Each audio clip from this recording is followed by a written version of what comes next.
We announced which roads will be repaired using our own resources. Something that was never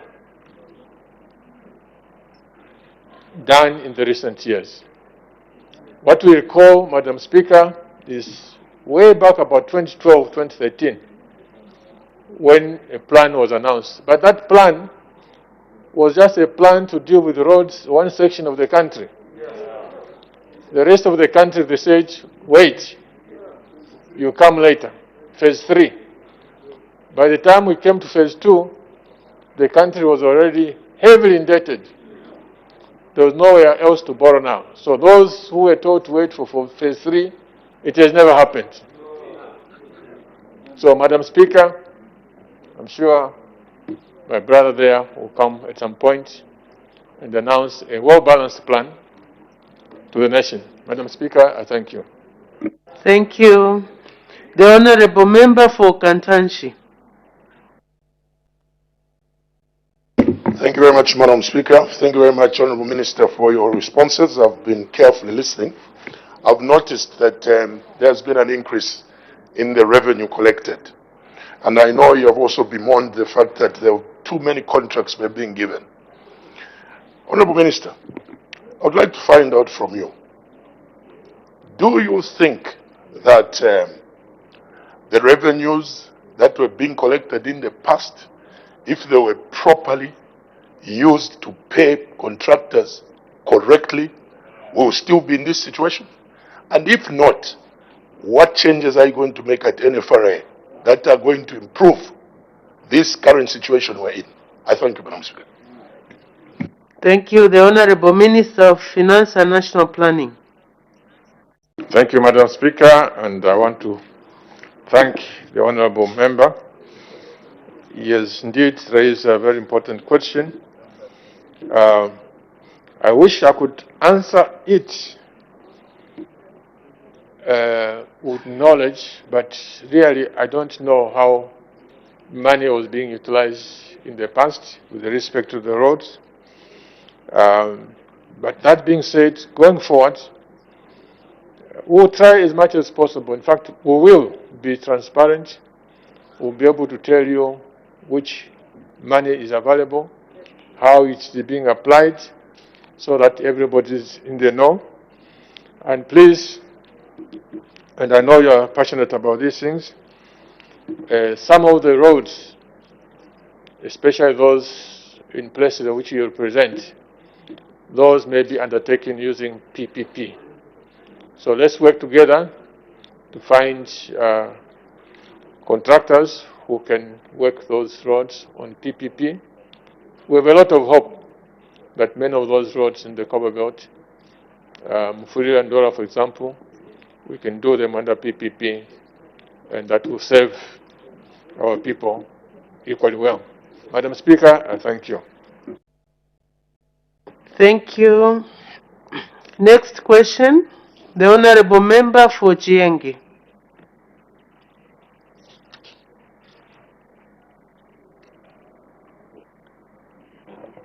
Thank you, Madam Speaker. Question number 75. The Honourable Minister of Home Affairs and Internal Security. Thank you, Madam Speaker. The Honourable Member for Chienge, Honourable Katuta, asked the following questions. A, whether the government has any plans to construct a correctional facility in Chienge district. B, if so, when the plans will be implemented. C, what the estimated cost of the project is. And D, what the estimated time frame for the completion of the project is. Madam Speaker, in responding to the questions raised by Honourable Katuta, I wish to inform the House as follows. A, government has embarked on infrastructure development in the Zambia Correctional Service in order to provide humane custodial services to inmates and to decongest correctional centers. Government has plans to construct a modern correction center in Chiengi district. B, the plans to construct a correctional center will be implemented when ongoing infrastructure projects, which are 80% and above, are completed and when funds are made available. C, the estimated total cost for the construction of a correctional center in Chenge district, which has a holding capacity of 384 inmates, is 69 million kwacha. And D, the estimated time frame for the completion of the project is 2 years from the date of commencement. Much obliged, Madam Speaker. Thank you. The Honorable Member for Chienge. Thank you, Madam Speaker. And thank you, Honorable Minister for Home Affairs and Internal Security. Honorable Minister, they say love is a two-way thing. The people of Chenge have showed UPND love. And I'm grateful for the answer you've given, but I would like to see that love being given back to the people of Chiengi, if possible. If there's any money that can be gotten from the force account or any method, because we've heard, Madam Speaker, sorry, allow me just to give him, before I give him the question, you've heard of a policeman, can I use the word assaulting or raping a female inmate, because we've got no cells as well in Chieng. So I would like to find out if, instead of the plans, if the Chiengi can be given that special treatment because they love you so much as UP. And I thank you, Madam Speaker. The Honorable Minister of Home Affairs and Internal Security. Thank you, Madam Honorable Member for Chenge, for the love you have for the people of Zambia, and in particular the UPND government, which was voted overwhelmingly in Chienge. And we will reciprocate for the gesture that has been given. Madam Speaker, through you, the request will be referred to my colleague, the Minister of Infrastructure, whether he will be in a position to make amendments in the budgetary allocations pertaining to construction of various government infrastructures. Much obliged, Madam Speaker. Thank you. I'm sure some loving groundnuts will be coming the way also.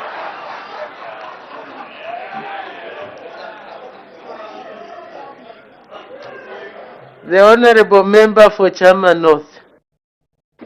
Thank you, Madam Speaker. I want to find out from the Minister of Home Affairs and Internal Security whether his ministry has got a plan to construct collective correctional facilities in districts which do not have. For example, like Chama is an old district, but it has got no prison facility. Thank you. The Honorable Minister of Home Affairs and Internal Security. Madam Speaker, you have guided before that as ministers we should not be giving statements that have no direct connection to the issue under consideration. The question that has been raised relates to Chiengi in particular. If he has any question pertaining to Chama North, he can come back to the House and raise the same. Much obliged, Madam. Thank you. I'm sure the Honorable Member for Chama North has taken note of that. Honorable Member for Namwala.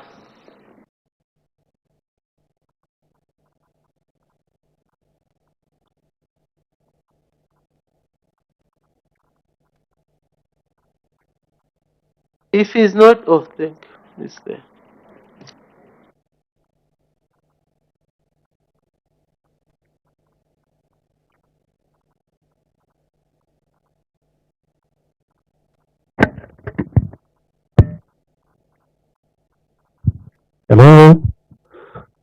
Thank you so very much, Madam Speaker. Through you to the Minister of Home Affairs and Internal Security. Madam Speaker, I want to find out what factors are put in place or considered when choosing how to construct a correctional service. Thank you. I don't know if the question is clear. We have not gotten the question. If you could repeat, Honorable Member for Namwal. Thank you so very much, Madam Speaker. The question is, what are the factors that are considered before or when choosing where to construct a correctional service? Thank you. The Honorable Minister of Home Affairs and Internal Security. Thank you, Madam Speaker. Madam Speaker, there are various factors that are considered. Amongst the factors that we consider is the population in the area, the government security agencies that operate in that particular area, and the crime rate in the area, amongst other factors we consider. Thank you. The Honorable Member for Mandevu. Thank you, Madam Speaker, and thank you, Minister for Home Affairs and Internal Security, for your good answers. Madam Speaker, it is a well-known fact that our correctional facilities are overcrowded countrywide. Arising from the answer from the Minister, I would like to know how many correctional facilities are currently being constructed. I thank you, Madam Speaker. The Honorable Minister of Home Affairs and Internal Security. Thank you, Madam Speaker. Madam Speaker, as I indicated earlier, that particular question is outside the ambit of the question that was raised by the Honorable Member for Chienge. If my brother wants a comprehensive response from us, he can raise a question and we'll answer adequately. Oh, thank you very much for that. Honorable Member for Mandevu, please do put in a question if you have any specific question relating to the building of correctional facilities. Honorable Member for Lukasha. Thank you, Madam Speaker, and thank you, Honorable Minister, for the answers you're providing. Mine is just to find out if government would consider a PPP as an initiative that can be used to respond to the Chienge urgent need for this facility. The Honorable Minister of Home Affairs and Internal Security. Thank you, Madam Speaker. That though the proposal is a tangible one for us to consider, we have not considered specifically that particular issue.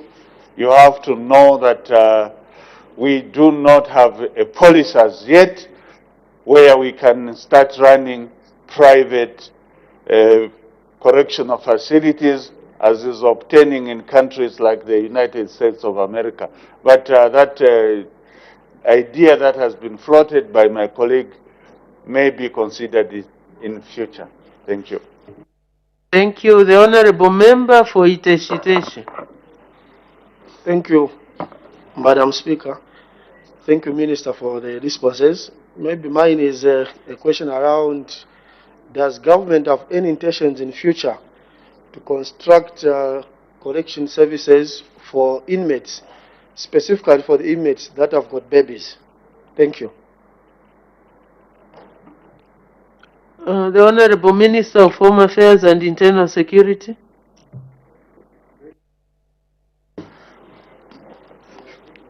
Thank you, Madam Speaker.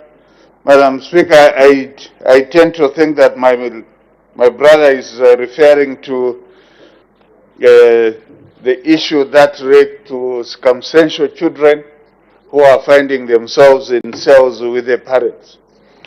we as government, Madam Speaker, we are taking measures to ensure that whatever facility that is being constructed and those that will be constructed in future will have space to accommodate circumstantial children in correctional facilities. Thank you. The Honorable Member for Shiwangandu. Thank you so much, Madam Speaker, and I appreciate the responses coming from the Honorable Minister. Mine is more or less like a rider on the question that was posed by the MP for Lukasha. Yes, indeed, the Honorable Minister, it may sound strange, but I know very soon you'll be briefed on how this PPP has worked for the facilities we have now at Mwambeshi. If indeed you found it suitable, that it has been tried before, and I think it has worked. Point of order, Madam Speaker. Sorry, Honorable Member. A point of order has been raised. Honorable Member for Shiwangandu, you can take your seat. Thank you very much, Madam Speaker. Point of order is based on Standing Order number 58, which is manner of speaking. Madam Speaker, the Honorable Member for Shiwangandu is a seasoned Member of Parliament who understands procedures. This House has been guided on how to address each other in this House, and the address should be through the Speaker. And specifically, Standing Order number 58 says that a member shall address another member as he, she, his or her, and not you and yours. Just this morning, Madam Speaker, this is the second time that the Honorable Member for Shiwangandu is addressing ministers as you or your. Earlier on, when the Minister of Finance was speaking, he made reference to him as you and your Minister of Infrastructure.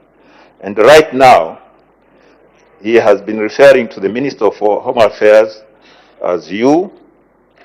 Is he in order to break this Standing Order number 58, Madam Speaker? I seek your ruling on this matter.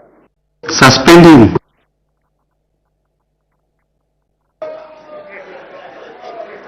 Repeat offender.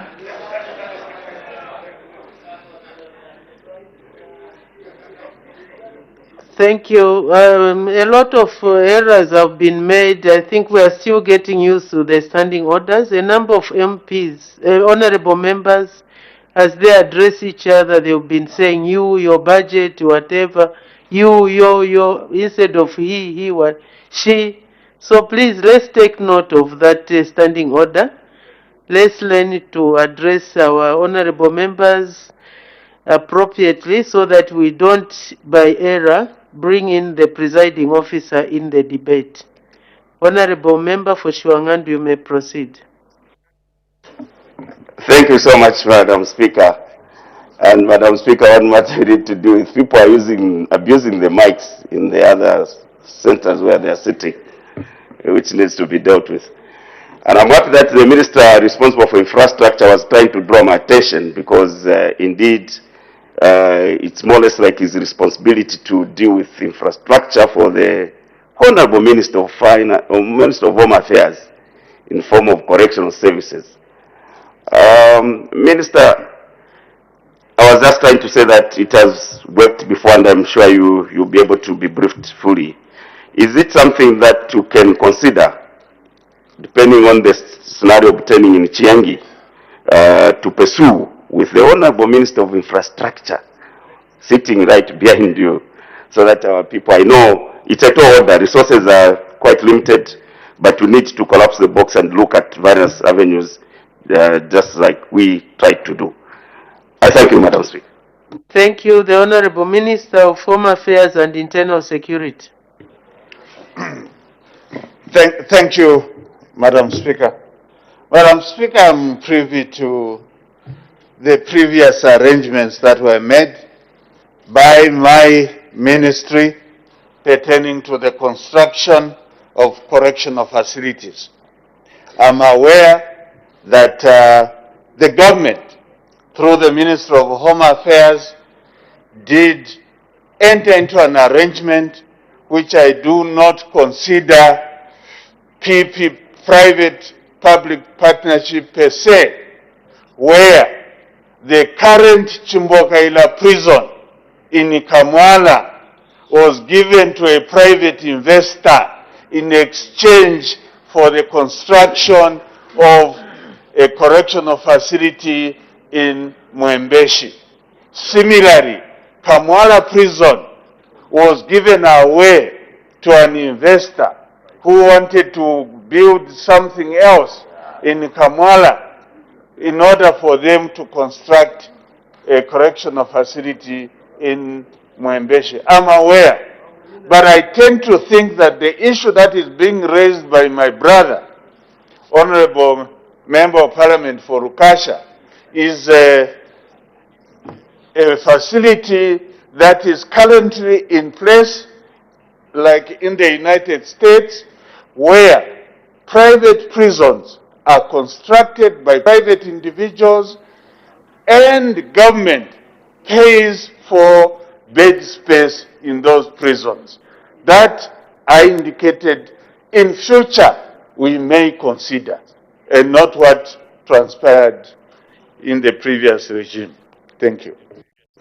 Thank you. Next question, the Honorable Member for Kabwe Central. Thank you so much, Madam Speaker. Question 76. The Honorable Minister of Infrastructure, Housing and Urban Development. Thank you, Madam Speaker. The Honorable Member for Kabwe Central wishes to ask the Minister of Infrastructure, Housing and Urban Development whether the government has any plans to rehabilitate the Kabwe-Mukonchi Road in Kabwe district, and B, if so, when the plans will be implemented. And we answer as follows, Madam Speaker. Yes, government has plans to rehabilitate Kabwe-Mukonchi Road in Kabwe district, and B, plans will be implemented once funds have been secured for the project. Madam Speaker, I thank you. Thank you. The Honorable Member, supplementary questions. The Honorable Member for Kabwe Central. Thank you so much, Madam Speaker, and thank you, Minister of Infrastructure and Urban Development. However, let me mention that this road in question, Kabwe-Mukonchi Road, is the main road of all the feeder roads that leads to the farm blocks and also back to the market into town of Kabwe. And for a long time it has not been worked on. I must say that we don't even say we have got there are potholes, but we have got ditches as big as a fish pond. A lot of them, that makes it very difficult even for government to go out there and ferry the maize from FRA has procured from the farmers, and farmers vice versa coming to the market to bring their produce. I know soon they will start harvesting like groundnuts, they sell so early. Now, if this road won't be worked, or of course you have said as when funds will be available, which I'll say it might be next year. But I'm aware that the Zambian National Service has released a bit of money through the provincial administration where they want to do few roads. But if this road can be one of the roads that we can guide the provincial administration at least to do spot improvements so as to ease transportation of inputs this time when the farmers are busy, wanting to work in the field to produce more food, because there is that movement that we don't want to break. Movement, farmers moving from their farms onto town, and also the government going to ferry maize from the depots. Thank you so much, Minister. The Honorable Minister of Infrastructure, Housing and Urban Development. Thank you, Madam Speaker, and thank you, Honorable Member for Kabwe Central, for that supplementary cost. As a matter of fact, I know this particular road from my previous stay in Kabwe, as I used to farm in an area just beyond Mukonchi. But just to assure the Honorable Member for Kabwe, this road is part of a project to upgrade to bituminous standard of the 292 kilometer of Kabwe to Piccadilly Circus and then to Mukushi, which is the D200, D207, and D214, which for our own information, including the Mpula to Masansa, which is D208, and the D209, and of course 20 kilometers of Mukushi and Kabwe urban roads in Central Province. So the plans are there, in fact, create a bituminous road, a tar road in that particular section. This was earmarked for execution using the contractor facilitated initiative, a mode of finance. And the contractor awarded the works, which is CMC de Ravenna. However, this has not commenced due to failure to reach financial closure. I do understand the suggestion that she's making to utilize maybe national service to undertake some of this work. We shall look at her suggestion. But however, the cost for the works has been estimated at 6.42 million kwacha. We are waiting for the release of funds from the National Road Fund Agency. But as I've said, we'll look at the suggestion to utilize Zambia National Service. I had discussions with the Commandant yesterday on getting them to be more involved in helping us on some of these roads. Thank you, Madam Speaker. Thank you. The Honorable Member for Chienge. Thank you, Madam Speaker. Madam Speaker, allow me to ask the Minister of Infrastructure and also to remind the UPND government that when people voted, this time in Zambia, it was for real change. We've been promised as all successive governments when plans or when funds are available. My question to the Minister of Infrastructure is that there is a provision, I believe, in that contract of termination of a contract between the government and whoever was given the contract. Can the government go the PPP way? Because it's just confirmed that this is a very important road, instead of waiting for the funds to be available. I thank you, Madam Speaker. Thank you. The Honorable Minister of Infrastructure, Housing and Urban Development. Thank you, Madam Speaker, and thank you for the intervention from the Honorable Member for Chiengi. Let me make it very clear, Madam Speaker. In a number of these contracts that were given for road rehabilitation and building new roads, the failure to proceed with the works in a number of cases is not entirely due to the contractor failing.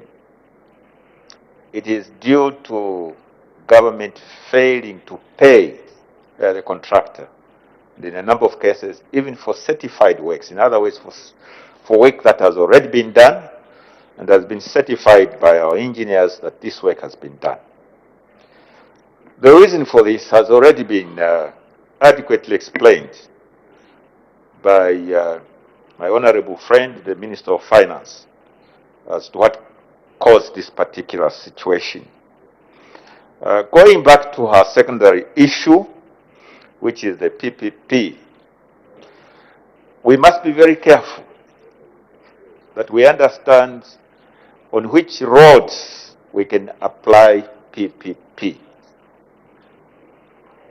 These are commercially viable roads where the volume of traffic will make it possible for the investor, the contractor, to recoup their finances over a specified time called the concession period. And that is why we have identified roads like the Lusaka, Ndoadio Carriageway, the number of similar roads. For example, we have engaged with the Honorable Member for Chirabombo, who is Minister of Mines, in terms of the Chingola, Chirabombe up to Kasumbalesa. These, we all know, if they're done properly, the volume of traffic will be such that the investors will be able to recoup their funds.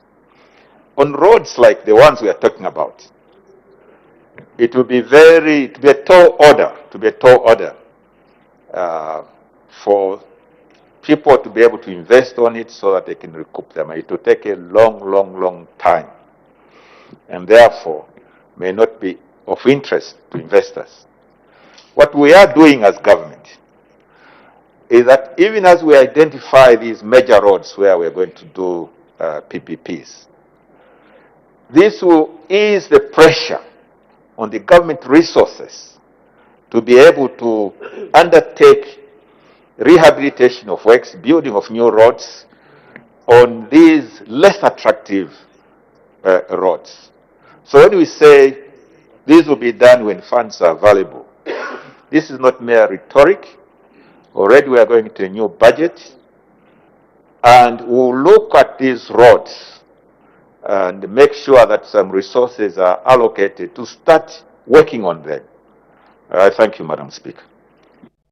Thank you. The Honorable Member for Lufubu.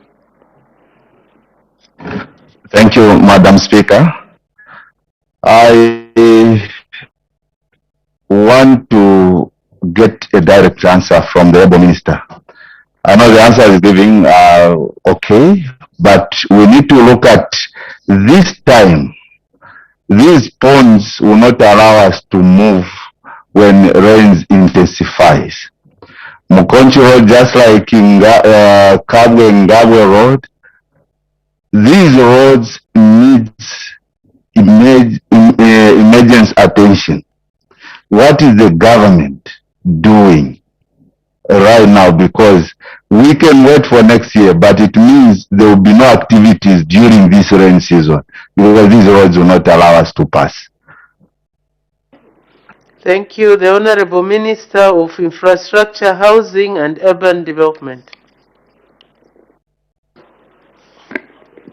Madam Speaker, as government, we are fully aware of the predicament of a number of communities within this country, various parts of this country, who face this particular issue. What government is doing at the moment is identifying areas where there is a possibility of places being cut off totally so that we can direct emergency works even as we await the start of the new budget. The House may wish to know, Madam Speaker, that if we look at the 2021 budget, this is exhausted. Not only is it exhausted, but in terms of the road sector, we in fact, all contractors, engineers, and consultants, 14.11 billion kwacha. That's how much we owe them. That money that we owe for the road sector alone to our contractors is even more than the amount of money being allocated in the 2022 budget. I say this so that the House might understand the magnitude of the problem. I ask members of Parliament, members in this House, that where there is a specific need, where they are fully aware that a particular place might get cut off, get in touch with us, get in touch with me, get in touch with the ministry, so that as government we can look within the resources to be able to address those specific issues.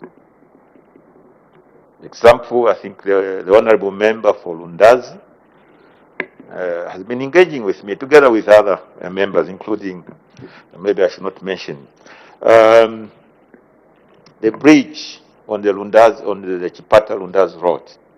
We understand that as rain starts, it may even wash away the works that are being done and therefore cut off Lundazi. We are trying to identify areas like that. The honorable member for Mufulira talks about Mufulira to Mokambo. These are the sort of areas that perhaps the limited resources on an emergency basis can be directed towards some of these places. So please, if you have those issues, do engage with my ministry, do engage with me, so that we can determine what can be done to alleviate disaster. Thank you, Madam Speaker. Thank you. Next question, the Honorable Member for Chienge.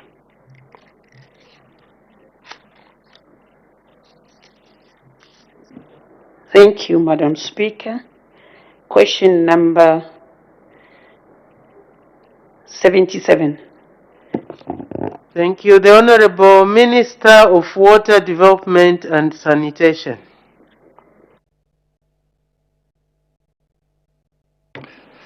Thank you, Madam Speaker, for giving me the opportunity to answer the question raised by Honorable Katuta.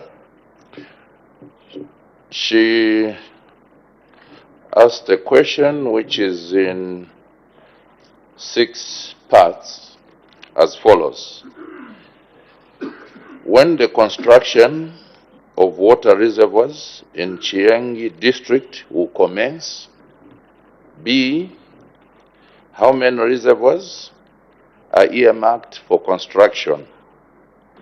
C, what the cause of the delay in commencing the project is? D, what the cost of the project is? E, what the time frame for the completion of the project is? And F, when piped water will be provided to the residential areas around the district headquarters. In response, Madam Speaker, I wish to inform the House and the people of Chiengi as follows.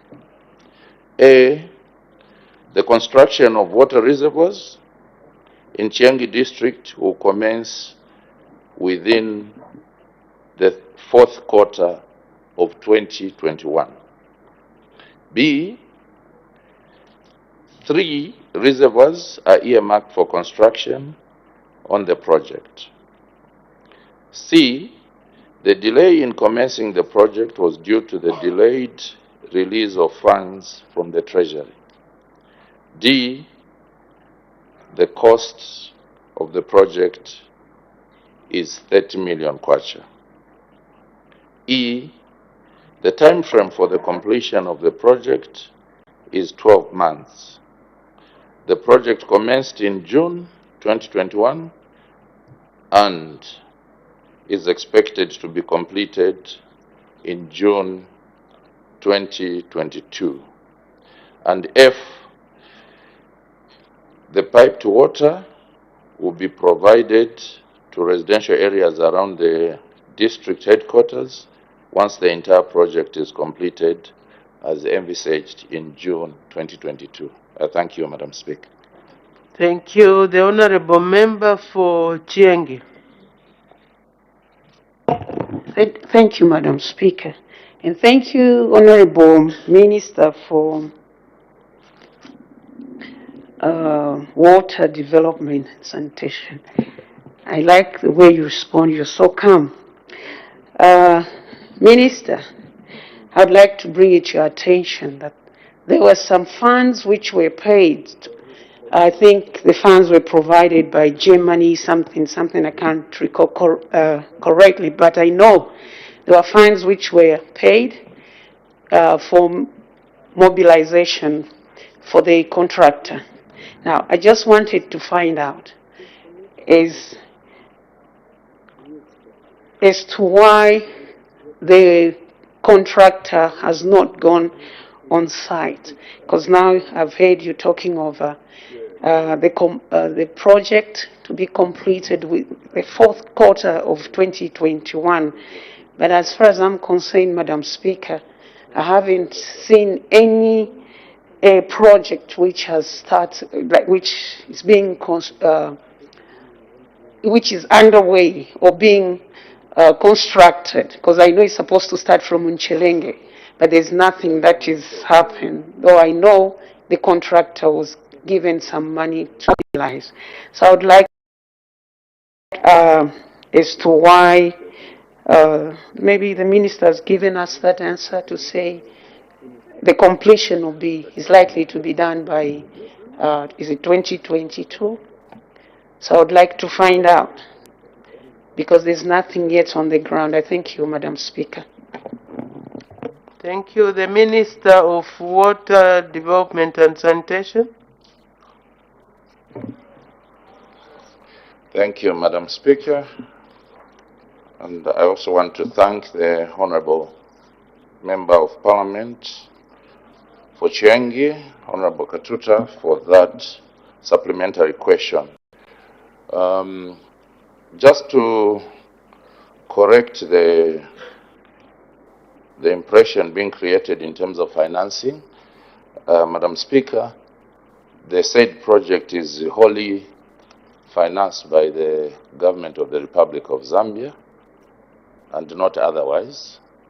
I also want to state that the said project is a combined project for Nchelenge and Chiengi.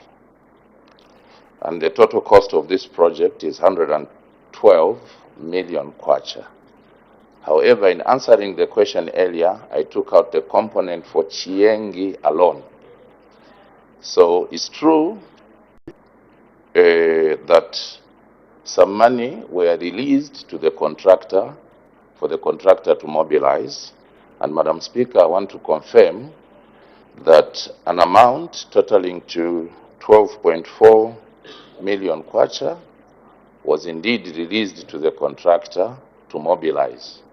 And I wish to confirm that the contractor has mobilized starting from Nchelenge, and within the course of this month, the contractor will indeed mobilize going into Chiengi. Thank you, Madam Speaker. Thank you. The Honorable Member for Kantanshi. Thank you very much, Madam Speaker. Honorable Minister, I'm trying to refer you to your answer in Part A.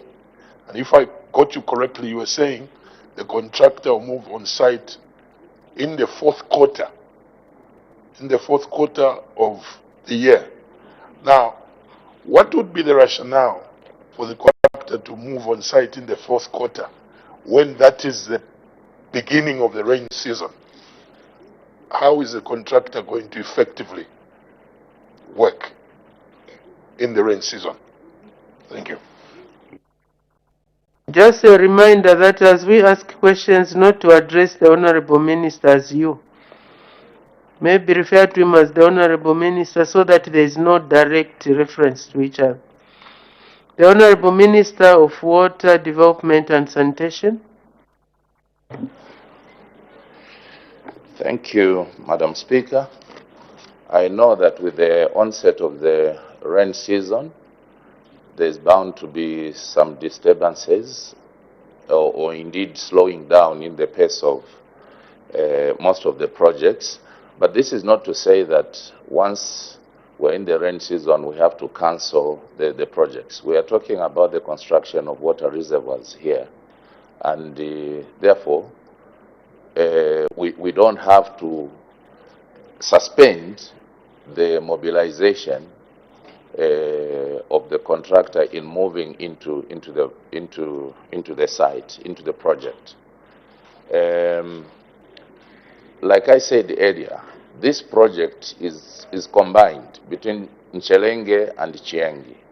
So in terms of Nchelenge, the contractor has mobilized and already moved. But in terms of Chiangi district, the contractor will be moving during this quarter. Thank you, Madam Speaker.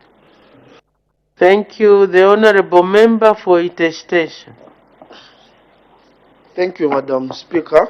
Thank you, Minister. My question is also with regard to the provision of safe and clean drinking water. I know in the past the choice of which districts should the government invest in the provision of water reticulation system, it had no elements of equality. It saddens me to hear that in certain areas there are these projects that are going on. Sadly, they were stopped. The people of Itestes, just like Chiengi, they don't have access to self-piped, clean drinking water.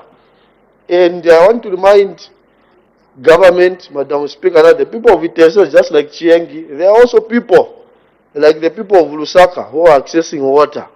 Now, for the new Dawn government, which stands on the premise of equality, do we have any robust plan that has been put in place where the new districts like Itestes and Chiengi, clearly it gets stipulated that there should be clear investment by both government and other people like World Bank to ensure that the new districts, they also have got water systems be constructed in this period that the new government is in power, so that at least all the districts, they should have a system, a water reticulation system invested, so that everyone else accesses safe and clean drinking water. Thank you so much.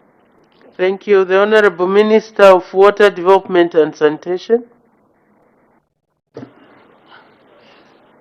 Madam Speaker, I was responding to the questions as asked by the Honorable Member regarding, Honorable Member of Parliament for Chiengi regarding the project in Nchelenge, Chiengi.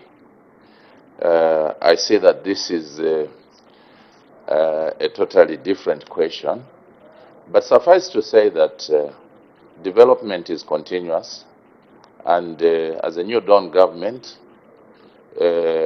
we are prioritizing the issues of provision of clean and safe water, and that all the districts, particularly the new district, are being planned for, to be catered for in our plans.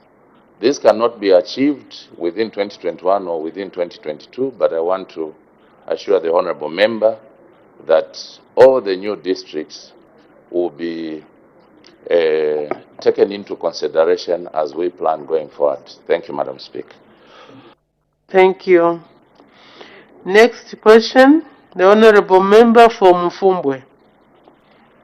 Thank you, Madam Speaker. Question number 78. The Honorable Minister of Infrastructure, Housing and Urban Development. Yeah, thank you, Madam Speaker. The Honorable Member for Mfumbwe, Honorable Kamondo, wishes to ask the Minister of Infrastructure, Housing and Urban Development the following questions. A, why the construction of Lunga Mini Hospital in the Kasempa district has stalled for over 10 years. B, when the construction will resume. C, what the cost of the outstanding works is. And D, what the time frame for the outstanding works is. And we answer as follows, Madam Speaker. A, the construction of Lunga Mini Hospital in Kasempa district has stalled because the loan agreement under which it was being constructed with the African Development Bank came to an end. B, the construction works will resume once funds are secured for the project. C, the cost of the outstanding works is estimated at 2.5 million kwacha. D, the time frame for the outstanding works is dependent on the availability of resources. Thank you, Madam Speaker. Thank you. The Honorable Member for Mufumbwe. Thank you, Madam Speaker. And I would like to thank the Honorable Minister for giving us that answer. However, Honorable Minister, I fail to understand why this project was so much delayed, even when they took note that at some point it may be cancelled. Why did they go to construct new mini hospitals and forgot about something that has been pending for 10 years? I want to find out any answer that you can give. And what assurance are you going to give us as people for Kasempa going forward? Thank you. The Honorable Minister of Infrastructure, Housing and Urban Development. Thank you, Madam Speaker, and thank you to the Honorable Member for that follow-up questions. In governance issues, there is what is referred to as perpetual succession. In other words, when we take over as government, what was done by the previous administration, it becomes our responsibility, whether it's good or bad. It is, however, not possible sometimes to explain such lapses as what happened in this particular incident. Because quite clearly, this mini hospital is being undertaken under a loan agreement provided by the ADB, African Development Bank, and the funds were available. There could not have been an excuse why it lasted 10 years without being completed. But we can assure the people of Kasempa, the people of Lunga, for this mini hospital, is we shall complete it. The amount of money at 2.5 is not a large amount. I'm hesitant to say that the Honorable Member of Parliament for the area may wish to direct some of that money, some of the CDF, because I know that CDF really should be used. There's pressure already on CDF. But what I can say is within this coming year, the 30% remaining work on this particular mini hospital will be completed so that the people of this area can utilize those facilities. Thank you, Madam Speaker. Thank you. Next question, the Honorable Member for Chienge.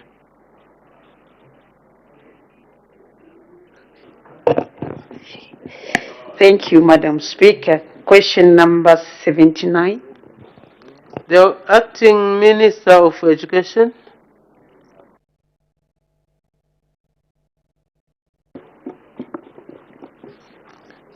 Thank you, Madam Speaker.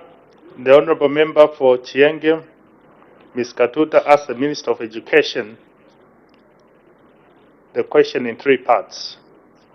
In A, government has any plans to construct additional secondary schools in the following wards in Chienge districts: Lunchinda, Chivanda, Chipungu, Lua, Chienge, Ifuna, and Chipanda. In B, if so, when the plans will be implemented.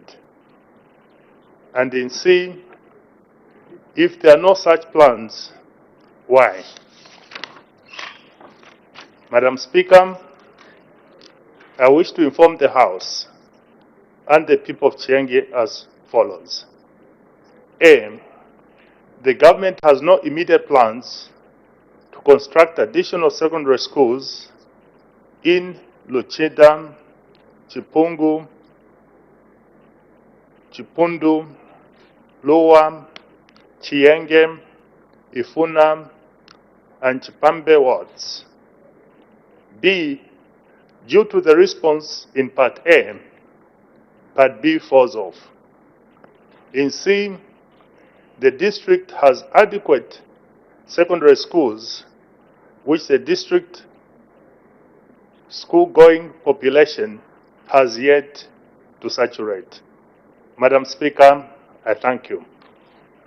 Thank you. The Honorable Member for Chienge. Thank you, Madam Speaker, and thank you, Honorable Acting Minister for Education. Madam Speaker, I must say I'm disappointed to hear that Chienge's got secondary schools. Madam Speaker, Lunchinda, Chivamba, that's the Lupia area where we have masses close to 300,000 population. And we only have one secondary school, one at Chipungu, which is being constructed. Madam Speaker, we have a lot of pupils who are unable to secure places in secondary schools. And I would like to ask the Minister is to reconsider and to ignore what is just said to this House and the people of Chienge, that we have a lot of secondary schools. May the government please reconsider to provide more secondary schools in these areas. Like Luau, there's no secondary school.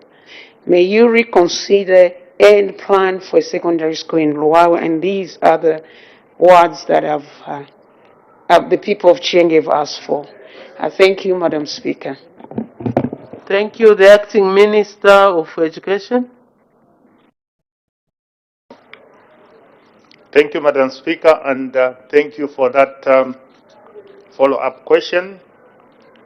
The district, Madam Speaker, has 9 fully operational secondary schools.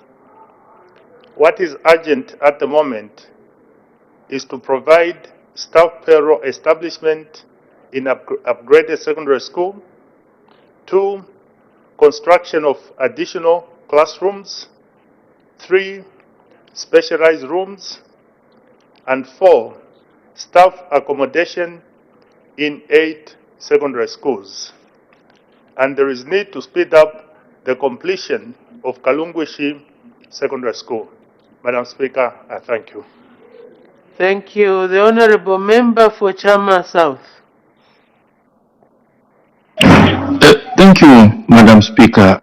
Honorable Minister, Acting Minister for Education, our new Dawn government made pronouncements on the floor of this House that they will construct schools only in 3 provinces. That is Western, Northwestern, and part of Copper Belt. Have you taken an audit, because the grounds on which that decision was made was that these 3 provinces were left out by the previous government? Have you taken an audit to verify whether places like Chiengi, Chama, and many other districts received the so-called World Bank funded schools, which our new Dawn government has collected, has just borrowed money or intends to borrow money to construct schools in those 3 provinces, so that the people of Chiengi should not be disadvantaged just as the people of Chifunda and Chama? Have you taken that audit so that you rescind your decision to provide schools only in 3 provinces? I submit, Madam Speaker. Thank you. The Honorable Acting Minister of Education. Thank you, Madam Speaker, and thank you to the Honorable Member for Chairman. Indeed, government has taken an assessment of the requirements of secondary school across that he has referred to was made on the basis of that assessment. And also to repeat, to cater for the pupils in the district. I thank you. Thank you. Order of the day.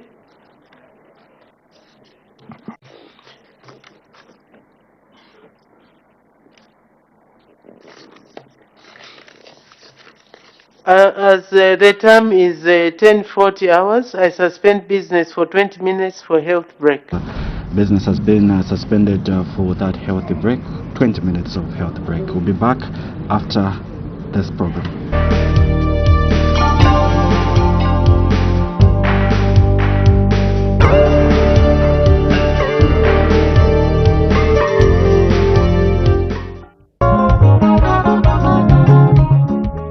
Madam Speaker, small and medium established a dedicated Ministry of Small and Medium Enterprises, Development of SMEs.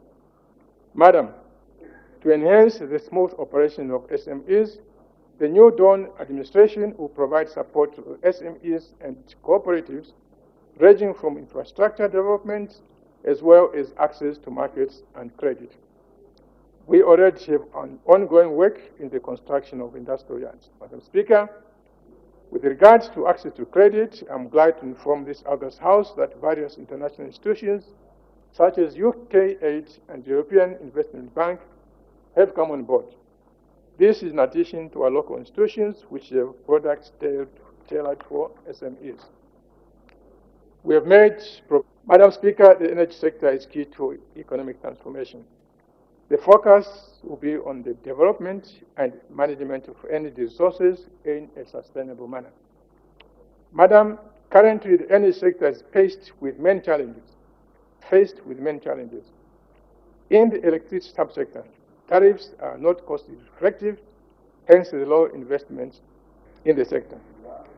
In the petroleum subsector, the procurement of petroleum products has been plagued by inefficiency and non-cost reflective prices. Madam Speaker, to ensure an effective and efficient energy sector, reforms will be undertaken in the electricity and the petroleum subsectors. In the electricity subsector, we will implement a renewable energy investment plan to harness our vast solar resources, complemented by wind and geothermal generation. This will be reviewed. Additionally, the power purchase agreements are being renegotiated. We will implement cost-effective tariffs. We will work with countries in the region to accelerate the integration of the program of rural electrification through the extension of grid network and deployment of off-grid solutions. Madam Speaker, in the petroleum subsector, government will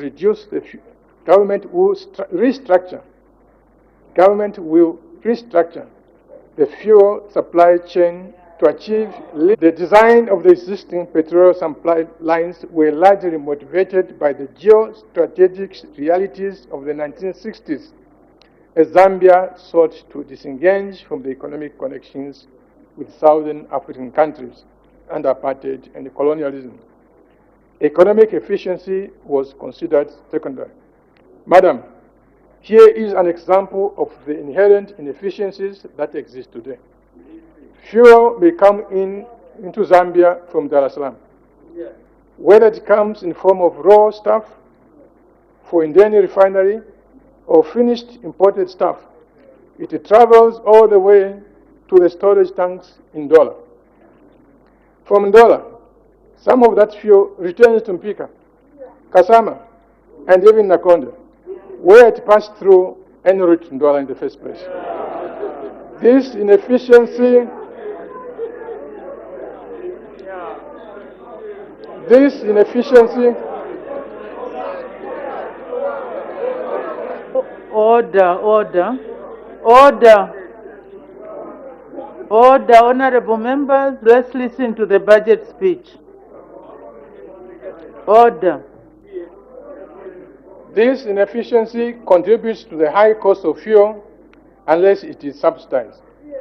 After 57 years of independence, it is time to redesign the supply lines so as to achieve efficiency.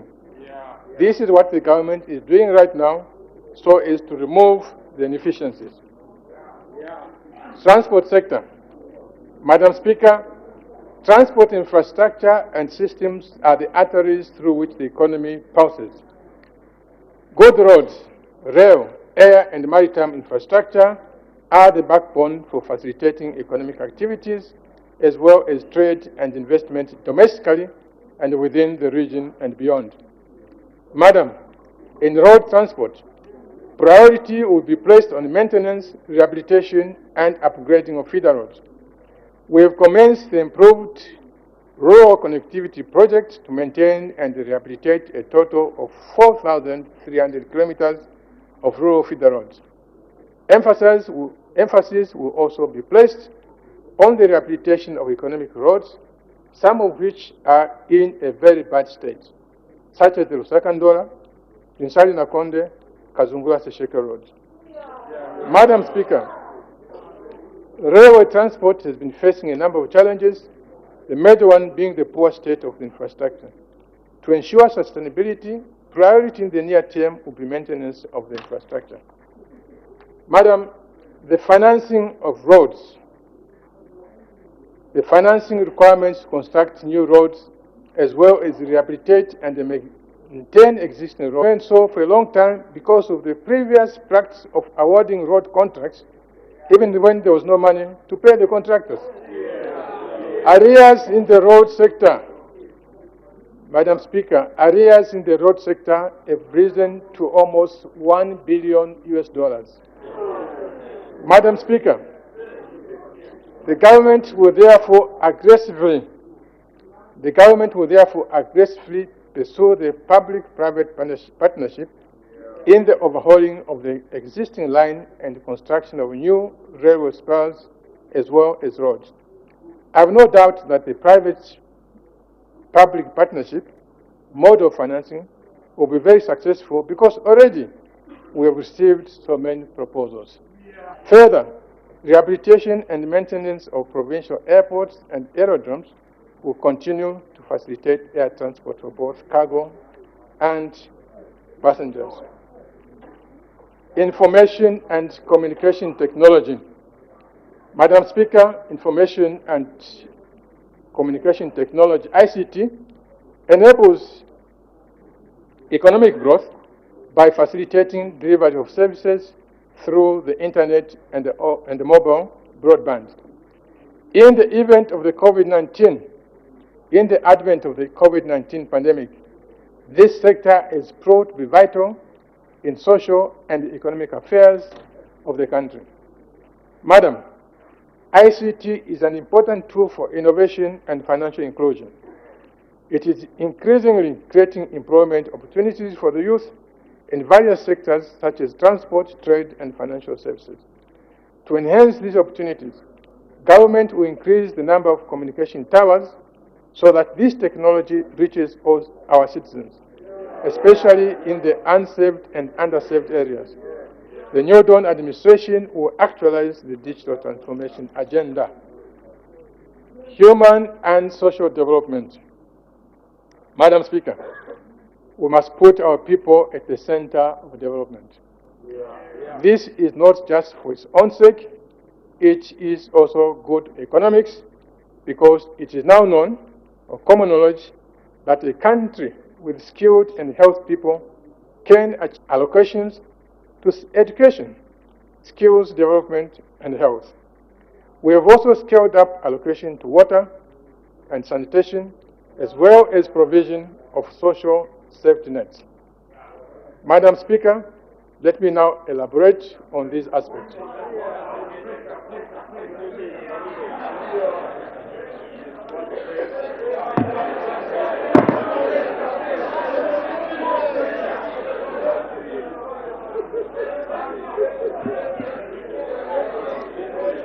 Education and skills development.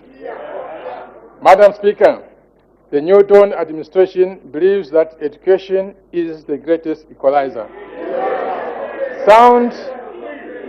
Sound education requires teachers. Unfortunately, Madam Speaker, most of our schools, especially those in rural areas, do not have enough teachers. It is not uncommon, Madam Speaker, to find that in one school, say from grade 7 to grade 9, from grade 1 to grade 7, 2 teachers. From grade 1 to grade 9, 2 teachers. That's what we find all across the country. Madam Speaker, despite this limited number of teachers in some schools, there are at least 55,000 young trained teachers who have not been employed. Some have been waiting for 6 years or more post-training to be hired.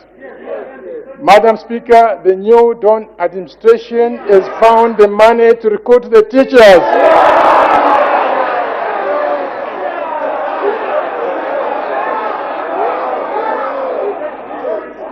Madam Speaker, for the first time, Madam Speaker, the New Dawn administration has found the money to recruit the teachers. Madam Speaker, for the first time in the history of this country, we will recruit 30,000 teachers.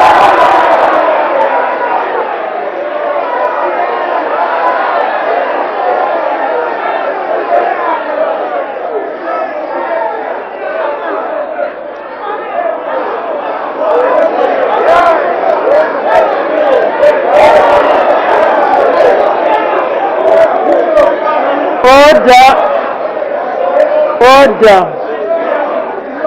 Honorable members, order. Honorable members, can we have some order in the House? I repeat, Madam Speaker, for the first time in the history of this country, in 2022, we are going to recruit 30,000 teachers.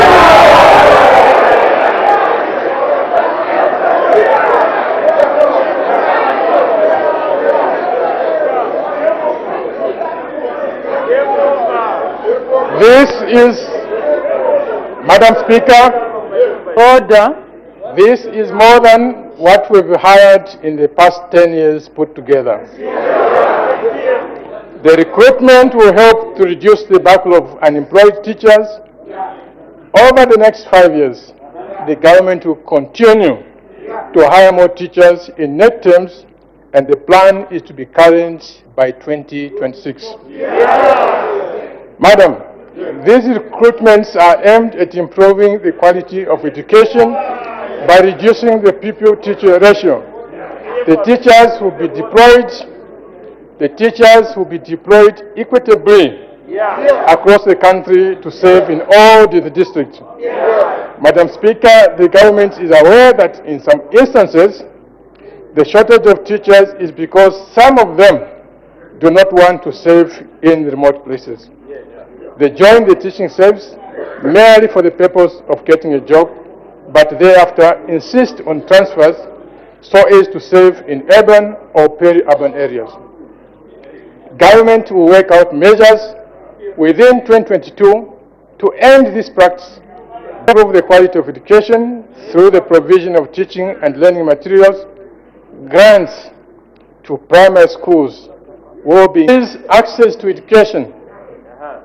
Government will construct an additional 120 secondary schools in 2020. The financing for this initiative will be through a concessional loan that I recently signed with the World Bank.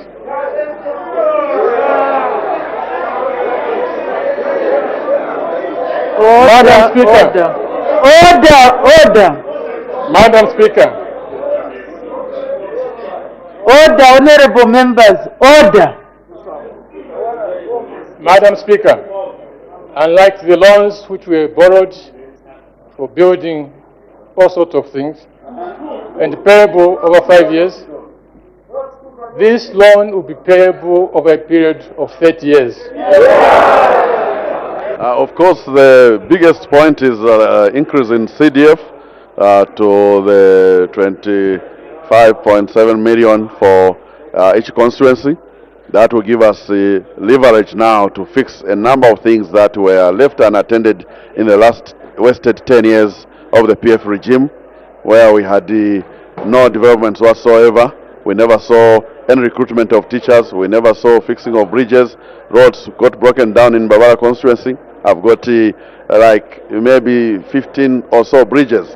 The whole road leading to Mangunza has got these broken bridges. We've got Chambwa Bridge. We've got Dundwa Bridge.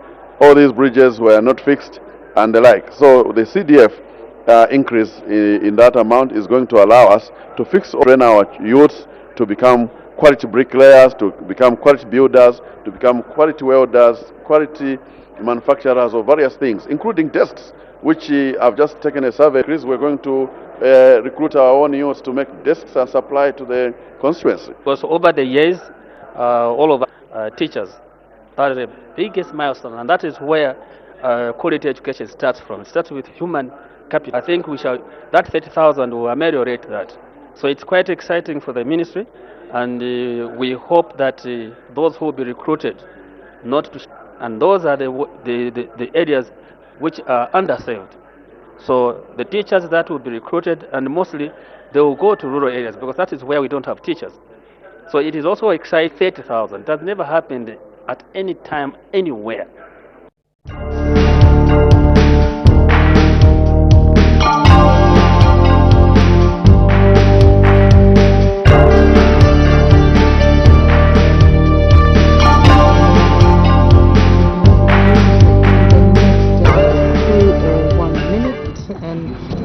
And at the time, business was interrupted for 20 minutes. The Madam Clerk was just about to start reading the order of the day, and shortly the House will resume. So we have resumption of debate. Yesterday, when the House was adjourning, on the floor of the House was a Kalabo Member of Parliament, Mr. Chinga Miyutu, debating the 2022 national budget. And so right after this break, we do expect Mr. Miyutu to continue debating the 2022 national budget, including other members of parliament that are going to indicate. Like my colleague mentioned earlier on, a total business resumes, and when it resolves into Committee of Supply, members of parliament start debating the budget speech. Speaker.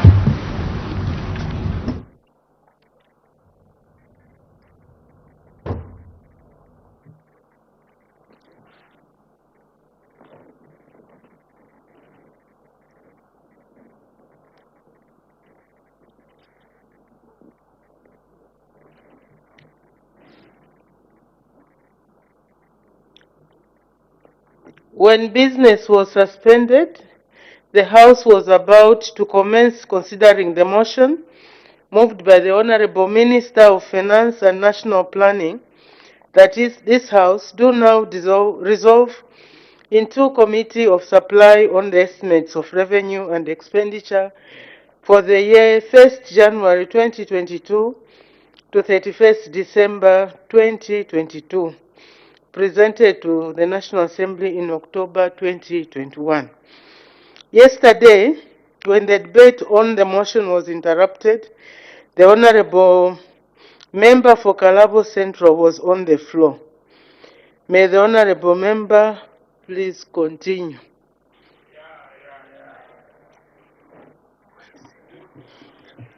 Thank you, Madam Speaker. Yesterday, I was about to deal with some text messages which the people in Kalabo had presented to express their happiness over the budget. So finally, Madam Speaker, the budget, like I said yesterday, it is the opener for job creation. For the first time, we are going to expand Karabo. We are going to do all that we want.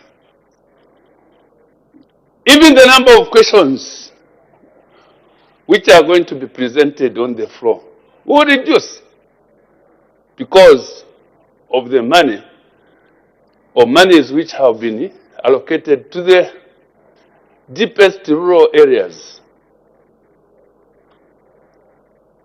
Our schools had no teachers. I was wondering,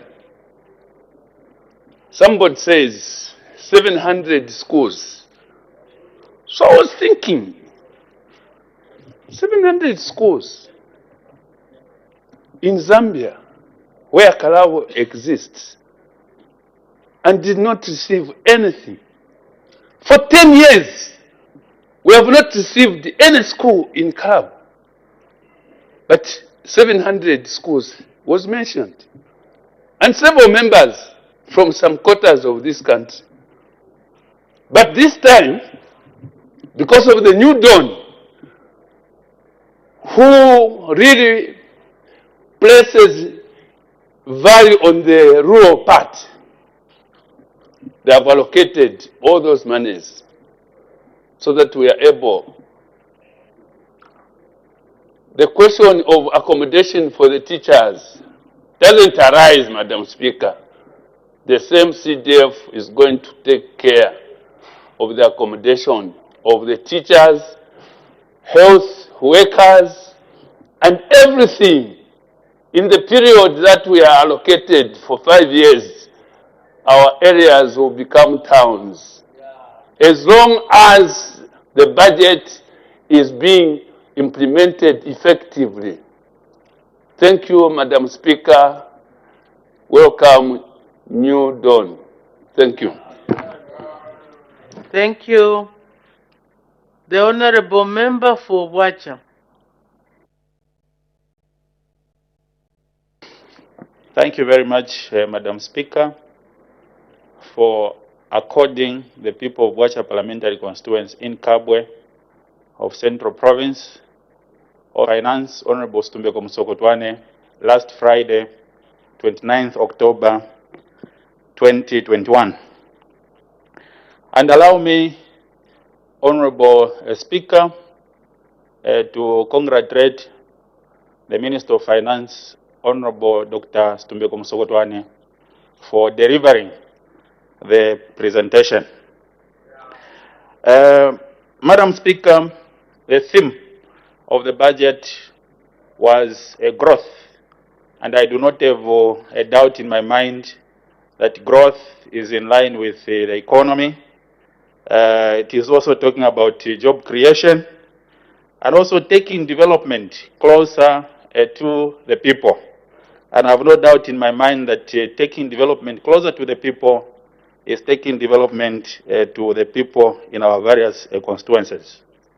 Madam Speaker, I think the only thing that the Minister of Finance forgot maybe to mention during the presentation of the budget for 2022 is that the previous administration, under the leadership of His Excellency, the President, the past immediate President, Dr. Edgar Chagwalungu, was that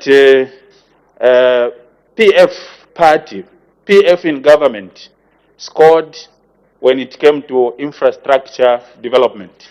Infrastructure development under education, infrastructure development under health, infrastructure development under Ministry of Home Affairs, just to mention but a few. Yes, you may not have been able to see the same, and I sympathize with you.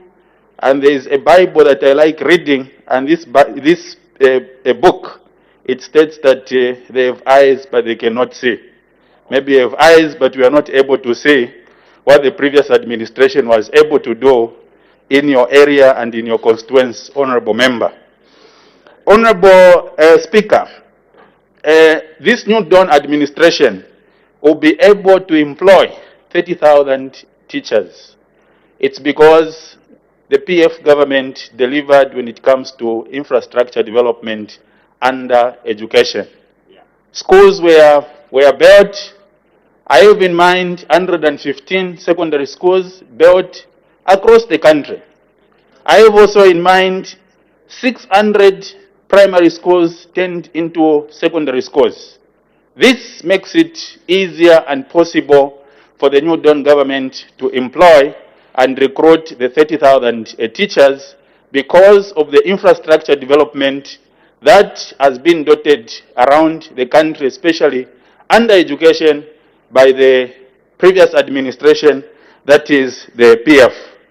Minister, this is a welcome move, but we would want to see a situation where the 30,000 teachers, when recruited, they are sent to all the constituencies, especially the priority should be the schools where pupils have been grappling with especially a pupil-teacher ratio. And also abolishing of PTA fees, that is tuition fees and exam fees. As Patriotic Front, we are taking this as a step in the right direction, but we would want to see, Honorable Minister and the New Dawn government, we would want to see timely release of the resources, especially grants to the schools. We do not want to see a situation whereby PTA fees, tuition fees, exam fees have been abolished by the New Dawn government. Then we start seeing a situation whereby the schools in question do not receive the grants on time. That will mean retrogressing and going backwards, looking at the gains that the government of the Republic of Zambia and its people has scored under education. Minister, construction of 120 schools. I remember during the presentation of the budget, Minister, you highlighted that your government, the New Dawn government, is in the process of contracting a loan from the World Bank. We are talking about constructing 120 schools in Southern Province, Northwestern Province, Western Province, and Cowabelt Province. Minister, through the Speaker, I would want to appeal to you, if you are contracting money or a loan, you are contracting it on behalf of the people of Zambia. You are contracting the loan on behalf of the 10 provinces in Zambia. So contracting a loan just to build 120 schools in 3 provinces, I think that will be very, very segregating. I want to appeal to you, Honorable Minister, that we have in mind, like in Kawe Rural, we have in mind Mumbwa, we have in mind Ngabwe, we have in mind Kapirimponshi. I'm talking like this because I'm the immediate past minister of Central Province, and I know that even in Central Province, in some constituencies and some districts, there are districts and constituencies that are in need of a construction of new schools. So it will do, Honorable Minister and your New Dawn government, contracting money to construct 120 schools, and if these 120 schools can be distributed evenly to all the 10 provinces of the Republic of Zambia, we'll be talking about uniting Zambia, we'll be talking about uniting the people of Zambia, and we'll be talking about taking a quality education to our young people and to our children. Honorable Madam Speaker and Minister of Finance, thank you very much for according me an opportunity and the people of Wacha Parliamentary Constituents to add a word to the 2022 proposals of the budget. Thank you very much. Thank you. The Honorable Member for Nalolo.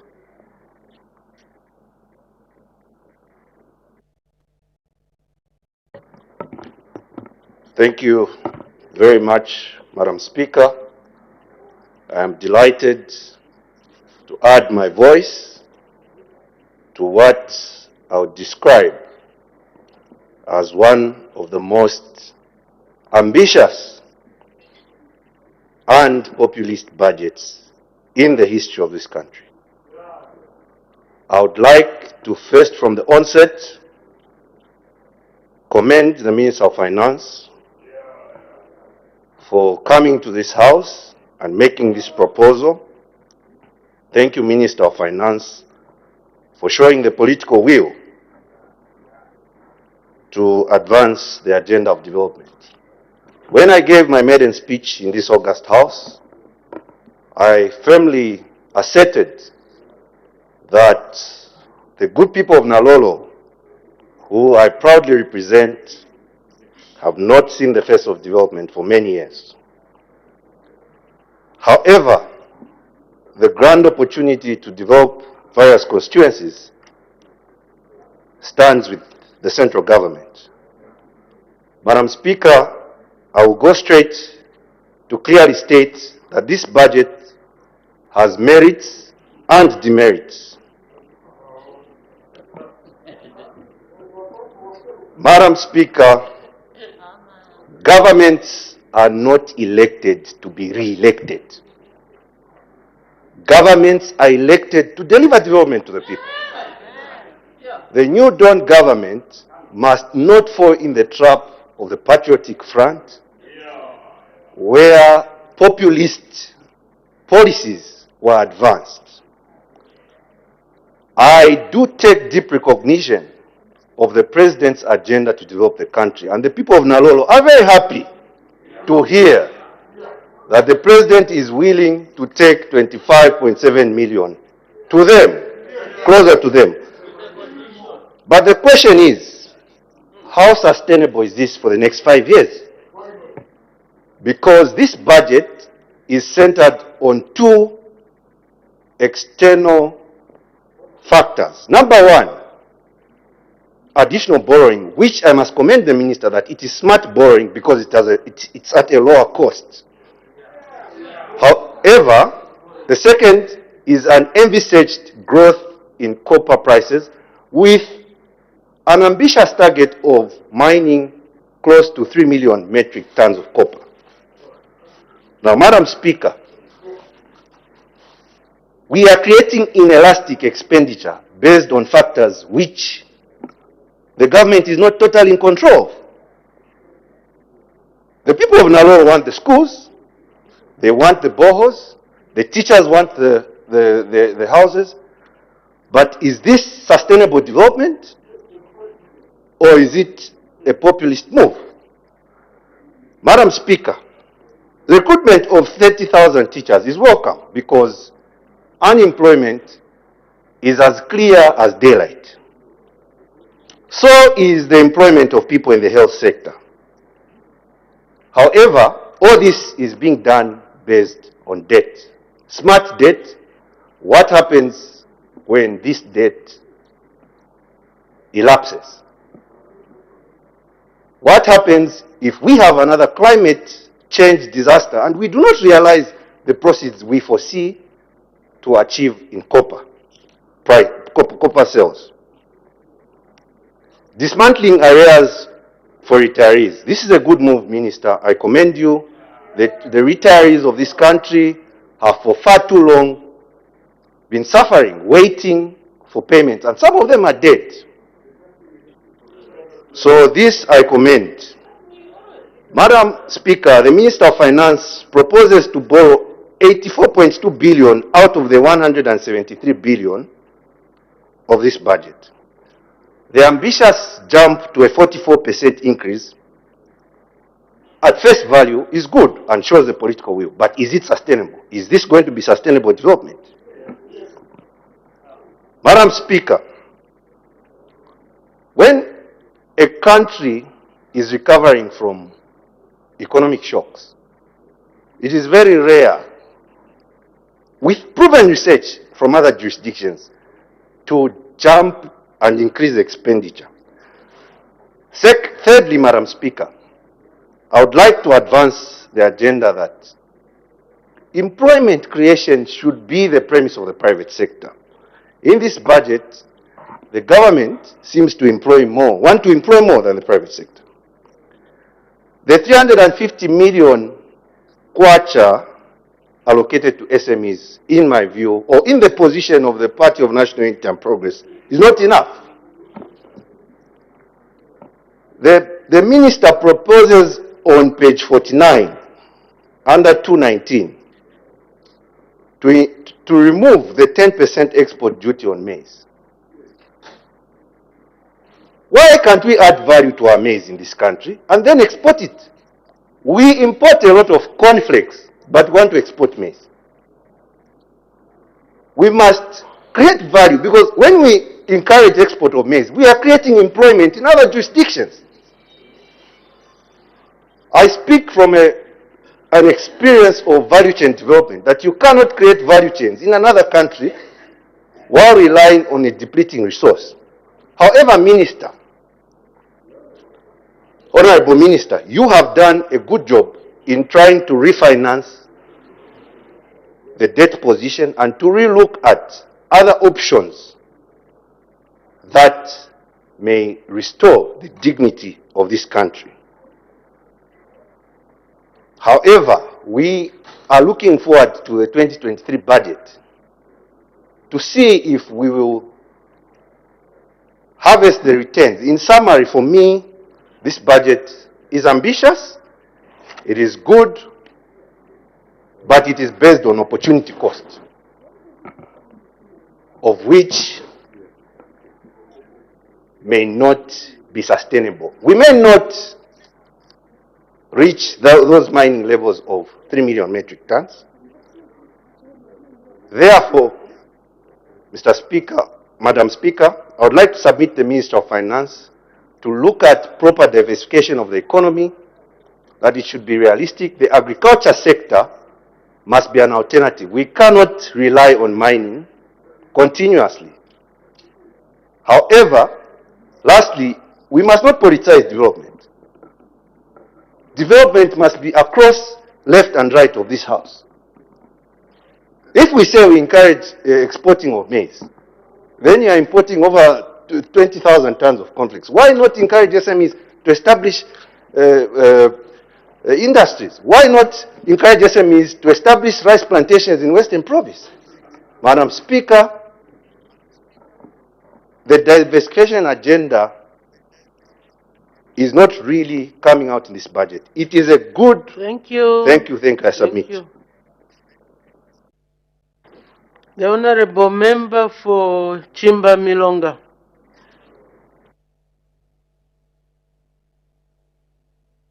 Thank you, Madam Speaker. I'm very grateful to debate on this 2022 budget proposals on behalf of Chimbamilonga constituents. From the outset, Madam Speaker, this budget does not balance on the expenditure side. There is an understatement of 37 billion in terms of details. This immediately gives rise to speculation and inevitable loss of confidence in the figures. To allay and avoid speculation on these figures, a line called other expenses could have been inserted, which shows the 37 billion. This action would have probably carried us along by prompting us to look out for details of what constitutes the 37 billion in the yellow book once it's presented. The next issue I would like to address, Madam Speaker, is CDF allocation. I welcome the increase from 1.6 million to 25.7, although it doesn't take into account the equity issues across constituents. However, I am averse to the abnormally expanded responsibilities under the new CDF allocation for the following reasons. There are about 26 government departments in each district, and all these will depend on this paltry 25.7 million. The bursaries should have been a responsibility of central government, with CDF probably catering for a few cases not captured or left out by central government, the outliers. Equally, construction works involving schools, clinics, local courts, bridges, dams, etc. should continue to be a function of central government, with CDF reserved for works of an emergency disaster nature and the usual one-off developments CDF has been traditionally used for. The line ministries, Madam Speaker, are merely abdicating their responsibilities by shifting youth and women empowerment programs to CDF. It is my view that this CDF, which is just 2% of the national budget, is inadequate to cater for all these expanded of work. The Honorable Minister of Finance is probably considered by you suppose the response. The Honorable Minister. The next issue, Madam Speaker, which I would like to address is mineral royalty tax. Currently, it is paid as a fixed tax by both loss-making and profit-declaring companies. It's net income to the Zambian people. In the last 25 years, only Kansanshi and Karumbila have been declaring profit and paying both mineral royalty and company income tax, and are both owned by FQM. In real terms, only one company, Madam Speaker, has been paying company income tax. With the proposed tax concession government is giving, even FQM, company income tax, will disappear. But this is the time government on behalf of Zambian people should be maximizing benefits from the mining industry due to high metal prices.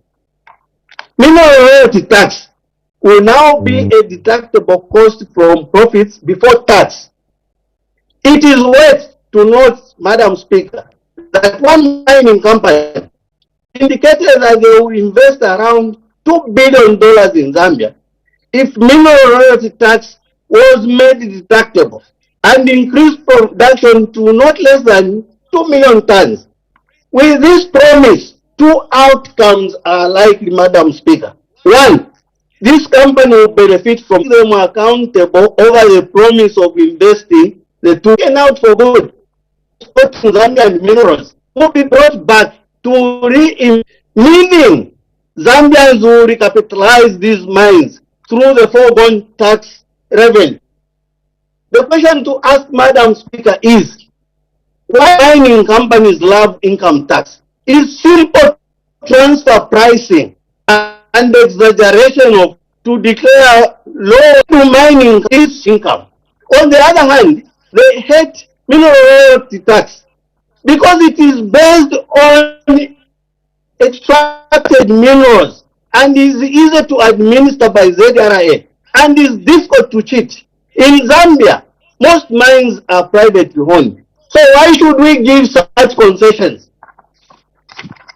Madam Speaker, in conclusion, I would describe this budget as a sweet-sour budget, depending on where you stand. It is sour if you are on the left side of the house, as you are not convinced whether this budget is sustainable or implementable. It is sweet if you are on the right side of the house and you wish to appease the public. I thank you, Madam Speaker. Thank you. The Honorable Member for Mfue. Thank you very much, Madam Speaker, for giving the people of Mfue an opportunity to add on the word of the previous speaker who described this budget as an ambitious budget. I would add on another word to say, from my point of view, it is also unrealistic. We have been here for almost 4 months now, and our friends on the right, including ministers and the president, they came to this house and told the house to say that they will not be able to employ in the next 3 years because even the minister, the finance minister, rightly put it to the pressure that is coming from the voters because of the so many promises that the UPND government made. Based on that, they had to look for a solution. They had seen to say that they were slowly losing the confidence of the people.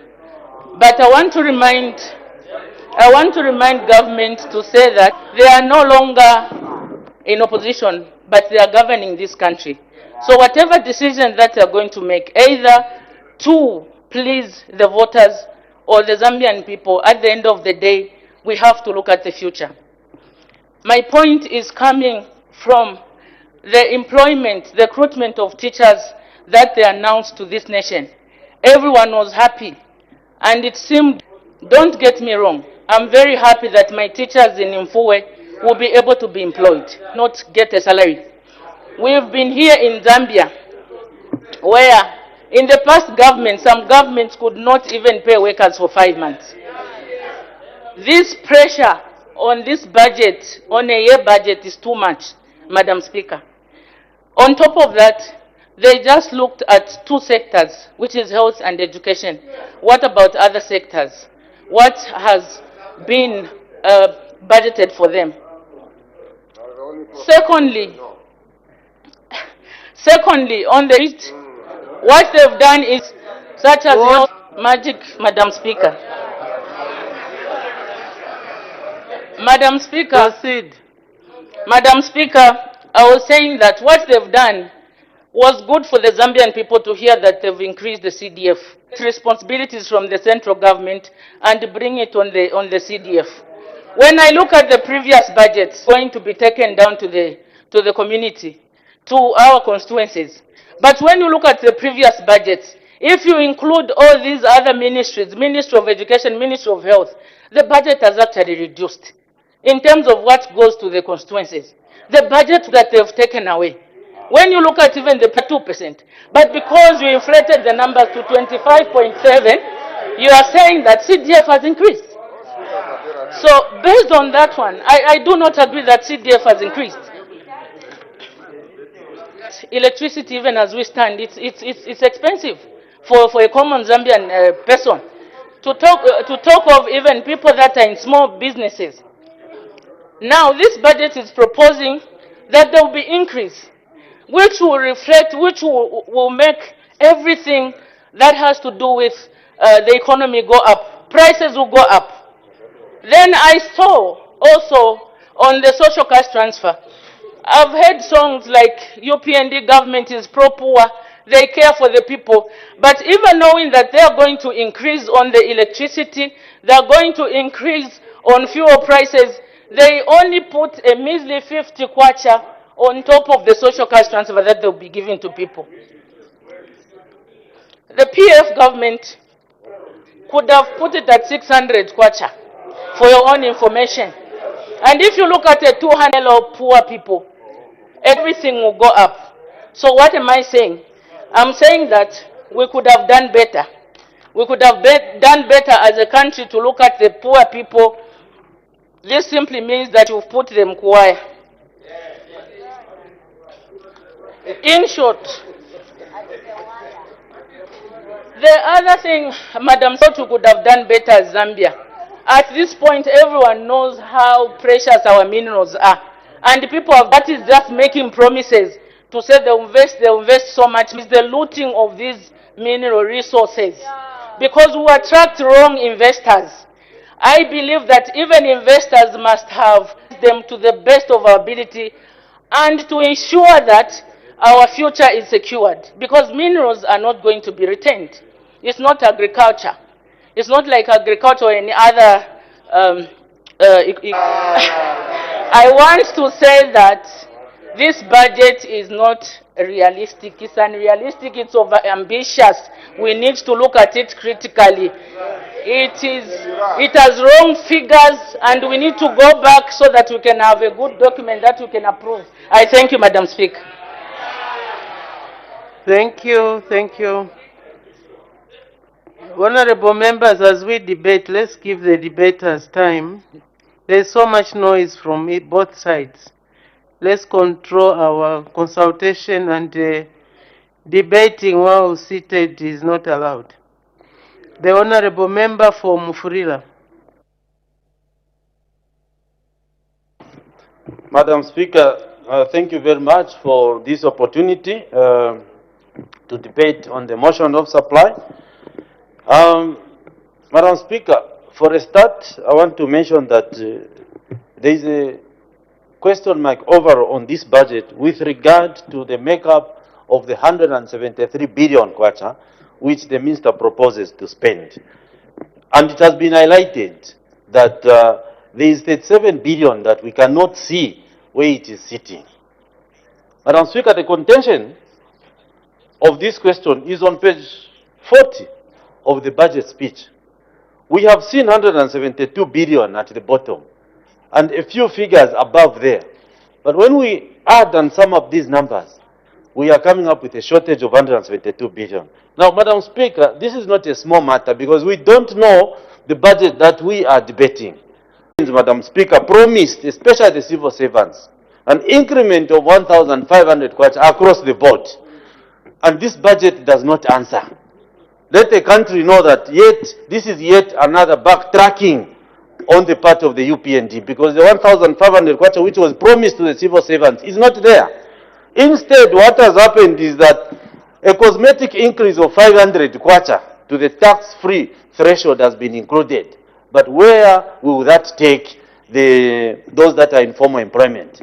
Nowhere, Madam Speaker. Instead, those that are in formal employment, when you look at the revenue side of this budget, will be made to contribute 17 billion kwacha in pay as you earn. In addition to that, we are seeing other costs that are coming as proposed by the minister. From next year, there will be increments when you want to renew your driving license, when you want to get a passport, when you want to replace your NRC or replace your passport. Those fees are going up by this government. That is further punishment that is coming to those that are in formal employment. So this budget does not offer any relief to those that are in formal employment. Madam Speaker, we have a big issue of the pronouncement that mineral royalty tax be an allowed deductible expense when it comes to tax. This, Madam Speaker, is a betrayal of the Zambian people. The Zambian people have just seen 3.2 billion kwacha which should have come into the treasury go down the drain. Zambia is the second biggest copper exporter. And we are yet to see the benefits as a country of owning this copper and exporting this copper. But here is the minister who comes and says we are giving up 3.2 billion. What this means, Madam Speaker, is that we are only expecting to get 12 billion in mineral royalty tax from the mines on the revenue side of the budget. Now, let's compare. If the workers in this country are going to contribute 17 billion to the budget, and the mining sector, which is the biggest industry in this country, we are the second copper exporting country in Africa, is contributing only 12 billion. Yeah. Madam Speaker, this is an embarrassment and we should not be happy to say we have the best budget ever. Yeah. Well, this is not the best budget ever, Madam Speaker, and we should be truthful with ourselves. The copper industry, yet again, we have missed a chance to get the best in terms of revenue out of it. And today, we actually have the very high copper prices. And for the minister to come and say, I'm giving up 3.2 billion by giving a concession, we are trading corporate income tax with pledges that we are not even sure they will be realized. There's no legal framework to enforce. Someone can promise to give you something. What the minister has done, Madam Speaker, is to defy the English adage that a bird in hand is worth two in the bush. He has given away the bird that he had in the hands, waiting for the two in the bush. What guarantee do we have that the praised investment will come? What we should have, Madam Speaker, is to correct the mineral royalty tax, to correct the company income tax, and also to correct the investment in the pledges. That will benefit the country, because this is the time that we must get the best out of our copper in this country. But shamefully, this budget has let down the Zambians. Madam Speaker, I want to talk now about the free education. I would like to urge the minister that the scrapping away of the PTA fees has an immediate impact on the running of these public schools. Because we have auxiliary staff working in these schools, and they do very important work. They clean the toilets, they maintain the gardens, they guard the schools. And these are paid from the PTA fees. When the government scraps out this, it puts pressure, Madam Speaker, on the schools. And our expectation then is come 1st of January, the grant that has been promised to go to the schools hits the accounts of these schools, because the schools are going to be in serious financial crisis. It should not just hit the accounts, but the quantum, the amount that will be allocated must be significant enough to cushion the gap that has been left by the scrapping away of the PTA fees. This is not a simple matter, Madam Speaker, because us as members of Parliament, these are the challenges we'll be facing when we visit our constituencies. My comment also on the recruitment of the teachers and the health workers, which is a good thing, obviously, but I want to remind the Minister and the government that the PF government was very methodical. It first of all built schools. The government built schools, trained the teachers, and the only thing remaining is to employ them. Built hospitals, trained the nurses and other health workers, the only thing remaining is to employ them. I was going to be shocked actually if there was no provision to recruit these teachers and health workers. Madam Speaker, with these comments, I beg to move. I do not support this budget. Thank you very much.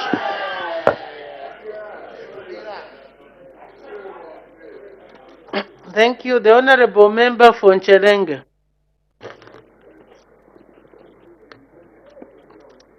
Thank you, Madam Speaker, for giving me this opportunity to share on behalf of the people of Nchelenge on the budget.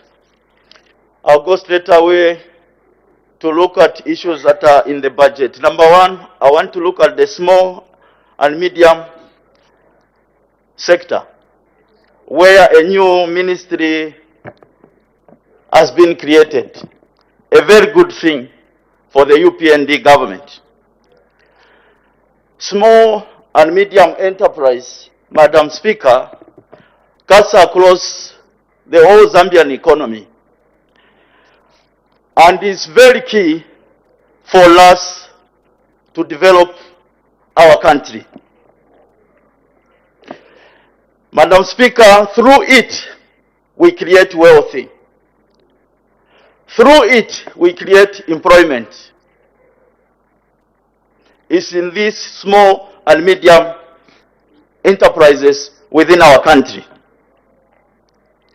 So I was expecting that the minister is going to look at the budget line to do with small and medium enterprises, the serious support that it needs for us to make this country go forward in terms of economic development.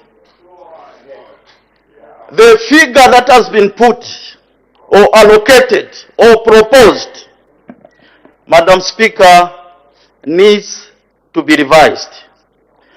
This country will develop by ourselves.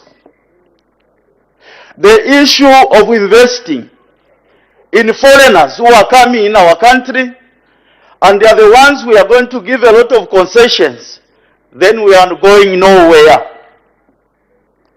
What will develop this country is when ourselves, we began to participate in the growing of this economy. Therefore, Madam Speaker, I was thinking that the budget figure allocated to small and medium sector is very, very small. It needs to be relooked at. The small and medium institutions in any country, an example South Africa, is what sustains the economy. I am not of the idea of us investing seriously on foreign companies, giving them a lot of concessions like in the mines. It will not grow our economy permanently. We must grow the economy by ourselves, and in that way, we are developing a country permanently. Madam Speaker, I'll also look at a connection to the development of small and medium companies in our country, which should be fully supported. I'm also looking at the issue of ZESCO tariffs, which there is a statement in the budget indicating that we need to look at the cost reflective. That means already we are increasing ZESCO bills and everything. Yet we want to grow the economy. I am aware, Madam Speaker, that at one point, the PF government was negotiating with IMF. Among the serious conditions it had was on the issues of tariffs. Yes. This is why somehow they delayed, because they were looking at their intentions to make sure they support small and medium enterprises in our country to grow. Madam Speaker, I am worried if we are going to allow that the tariffs will go up. I'm very, very worried. Madam Speaker, on the issue of CDF, yes, CDF has moved from 1.6 to 25. The challenge is it has moved with conditions, increased functions. When you talk of the PF government, what we are talking about is decentralization, to which, if you look at the councils, in terms of human capital, it's in place. We now needed to move the functions from central government to local government. So if we are saying that the functions in relation to the 25, where we have tagged a number of programs which should be run under CDF, we make that figure to be very small. We should have left the functions that were still under central government away from the increased figure. Then that amount would have made a lot of sense. Madam Speaker, a constituency like in Chelenge, you can have one disaster equal to 25 million. In Chelenge has islands, swamps, and the mainland. Now, if you give it all the functions to deal with the canals, to be dealt in that 25, I am worried that it may not serve the very purpose CDF was created for. There is need that the other functions only remove at a time we have fully decentralized, than increase the figure and move the number of functions should have moved at a time the whole functions of decentralization should have moved. And lastly, is very ambitious. We shall be very attentive in the House to follow critically its implementation so as to make sure the Zambian people benefit from the ambitious and the serious experimental budget. I thank you, Madam Speaker. Thank you. The Honorable Member for Lundazi.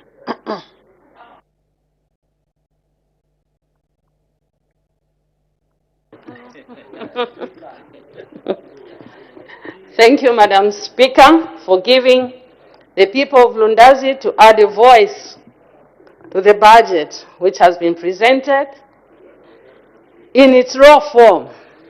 Madam Speaker, I stand here firstly as a very disappointed Member of Parliament.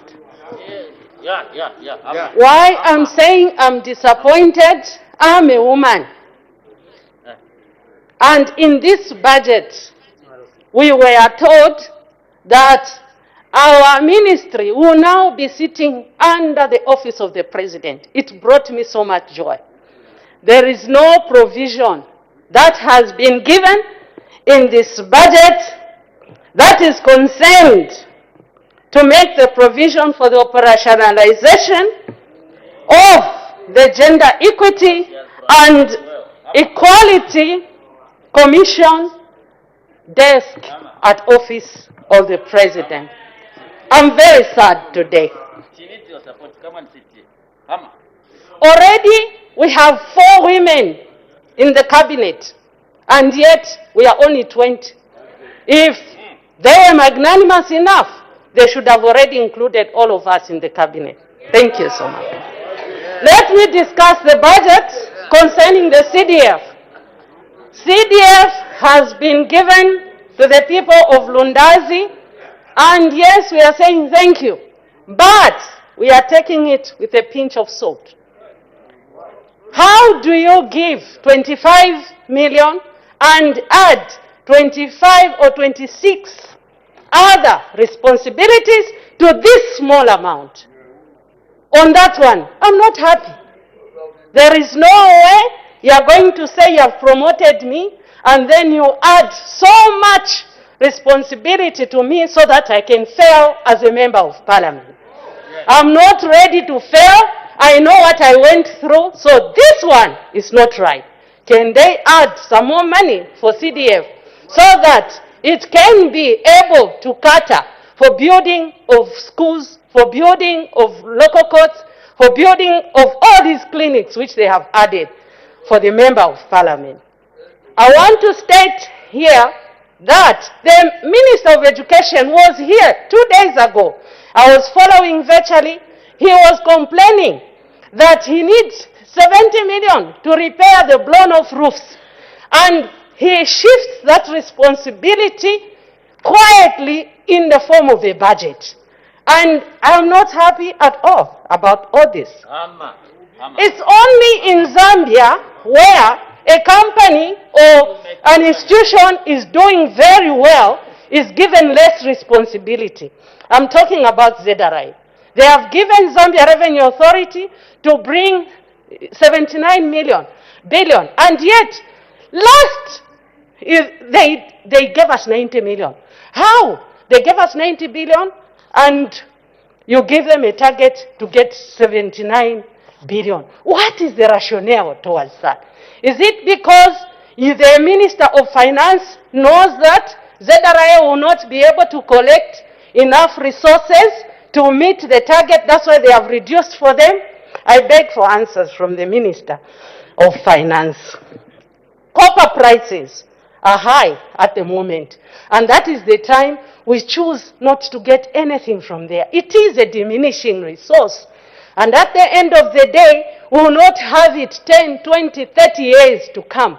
Who is going to pay the 30,000 workers, and where is the resource going to come from when we are not taking advantage of the price of copper, which has increased at the moment? Employing 30,000 teachers is very good. Alas, we have forgotten the people who made those teachers to become. We have lecturers at Mukuba University, we have lecturers at Charimbana University, we have lecturers at Nkwame Nkrumah. Those who are offering that service, and up to today, they have not gotten their resources, which they worked for 7, 10, 15 years. We have forgotten to remunerate the people who worked so hard to ensure that we have the 50,000 people. I have read the budget. It's my time, it's my 8 minutes. Order, honorable members. Let's allow the honorable member to debate without any interruptions. I was expecting that women were going to be given some good amount of money. I thought we can survive through the small, medium enterprises, but when we reached there, we found that there was only 308. And that 308 encompasses the youths and the women. Doesn't that make the marketeer at Chimchulu Market And the marketeer at Lundazi Market stranded again. Are all these people going to come to the office of the Member of Parliament to receive the empowerment that is required? It is important when we are sharing these things, we look at the population. Women are many in this country. Can we be fair in the distribution of the resources that we are giving them? I would urge the Minister of Finance to relook at this budget and ensure that the women are given a good portion of this budget because they make more of the country's population. The other thing, if I had to rate this budget as a scholar, I would say repeat and proceed. I can't give a clear path to this type of a budget. I submit. Thank you. Thank you. The Honorable Member from Kaika.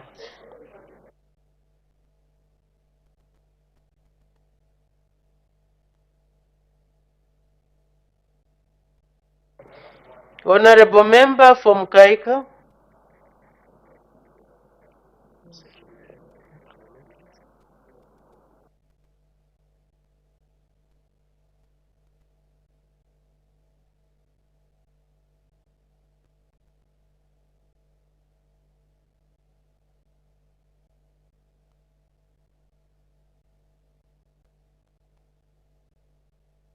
It appears the Honorable Member from Kaika is not available.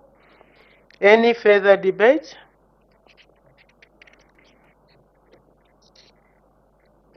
Any further debate? Honorable Member for Karurush. No, I was just, it was on a lighter note because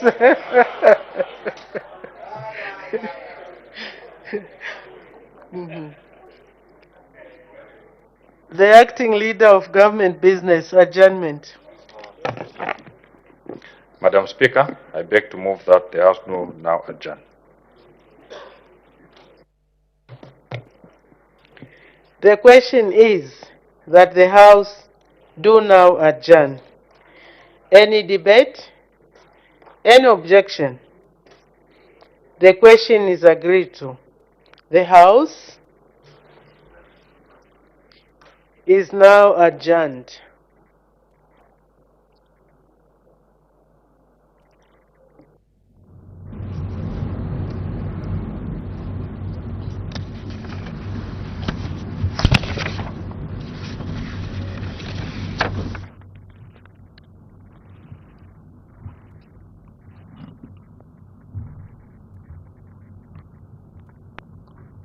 Good afternoon. You're tuned into Parliament Television. Business has adjourned, or the House has adjourned, and we expect business to resume next week on Tuesday at 14:30 hours.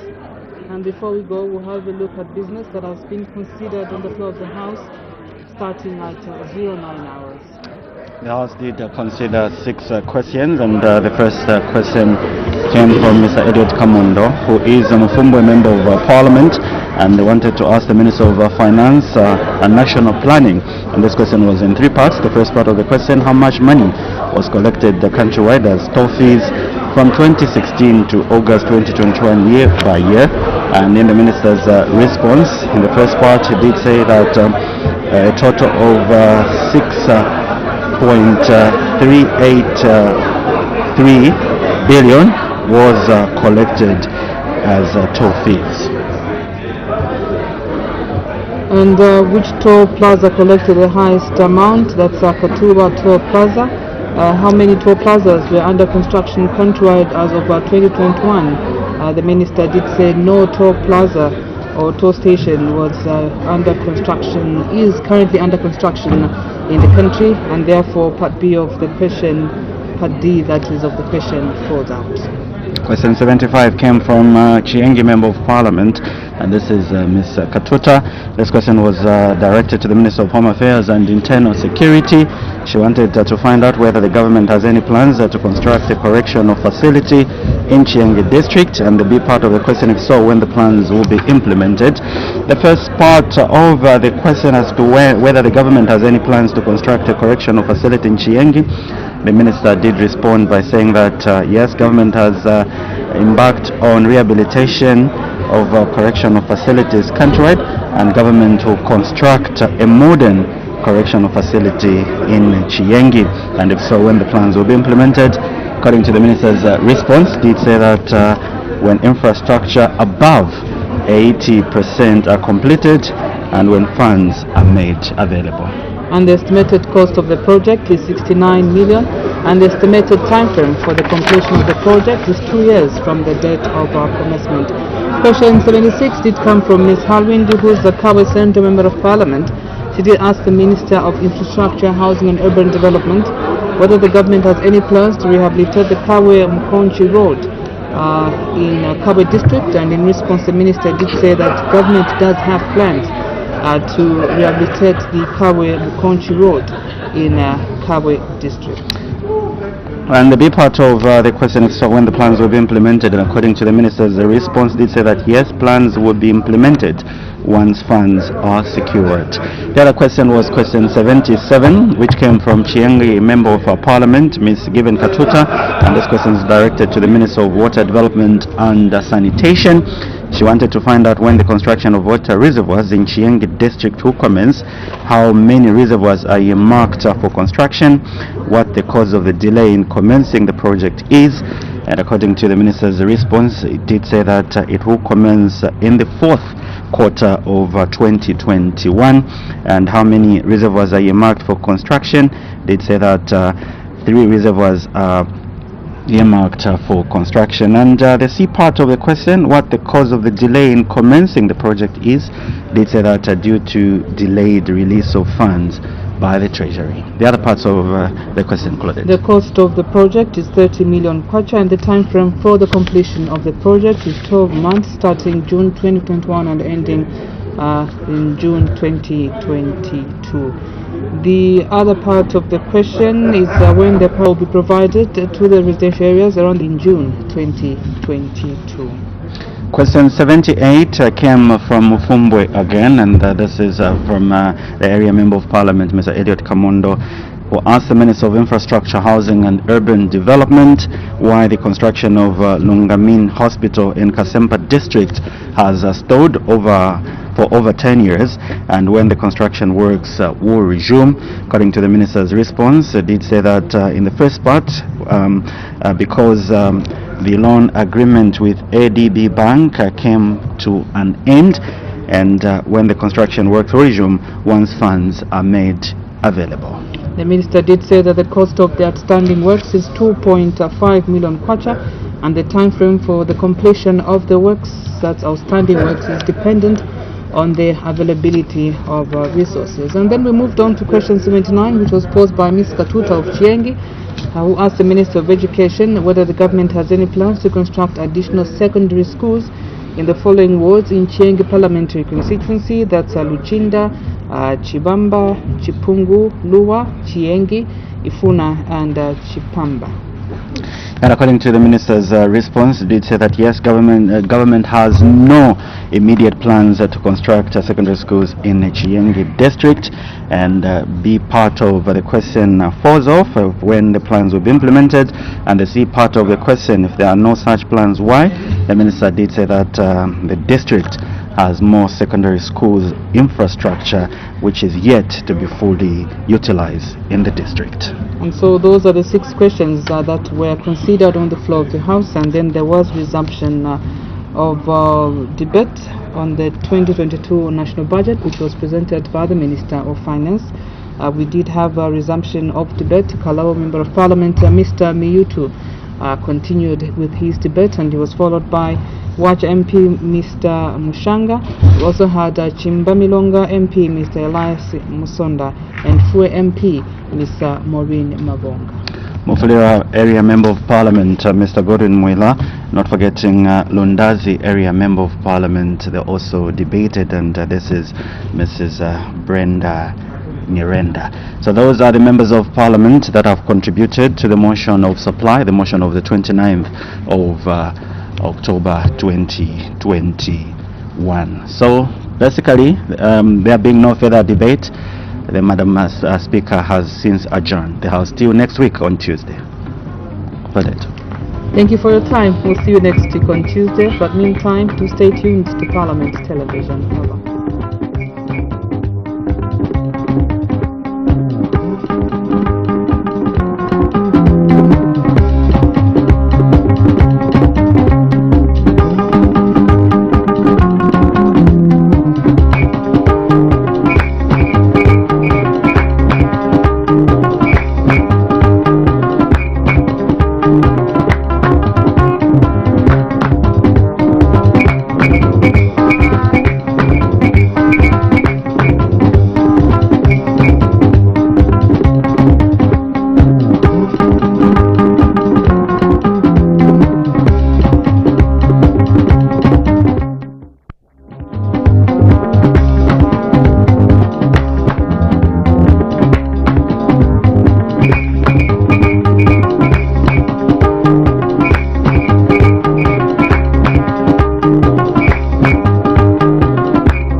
Struggling to fix error messages? Luckily, help is no further away than your phone. Just log into your MyGoTV app. Click on the menu button. Select Fix Error from the menu. Click on Fix at the bottom of the screen. Or click on the hamburger menu on the top right and select Fix Errors. Select Error Code displayed on your screen and select Fix Now. Click on Fix It. Your MyGoTV app will help you get it sorted on the go. Struggling to change packages? Luckily, help is no further away than your phone. Just log into your MyGoTV app. Click on the menu snack bar button and then select Change Package. Click on Change on the menu at the bottom of the app screen. Or select Get Now on the Change Package section while scrolling down the app. Select the package you want to change.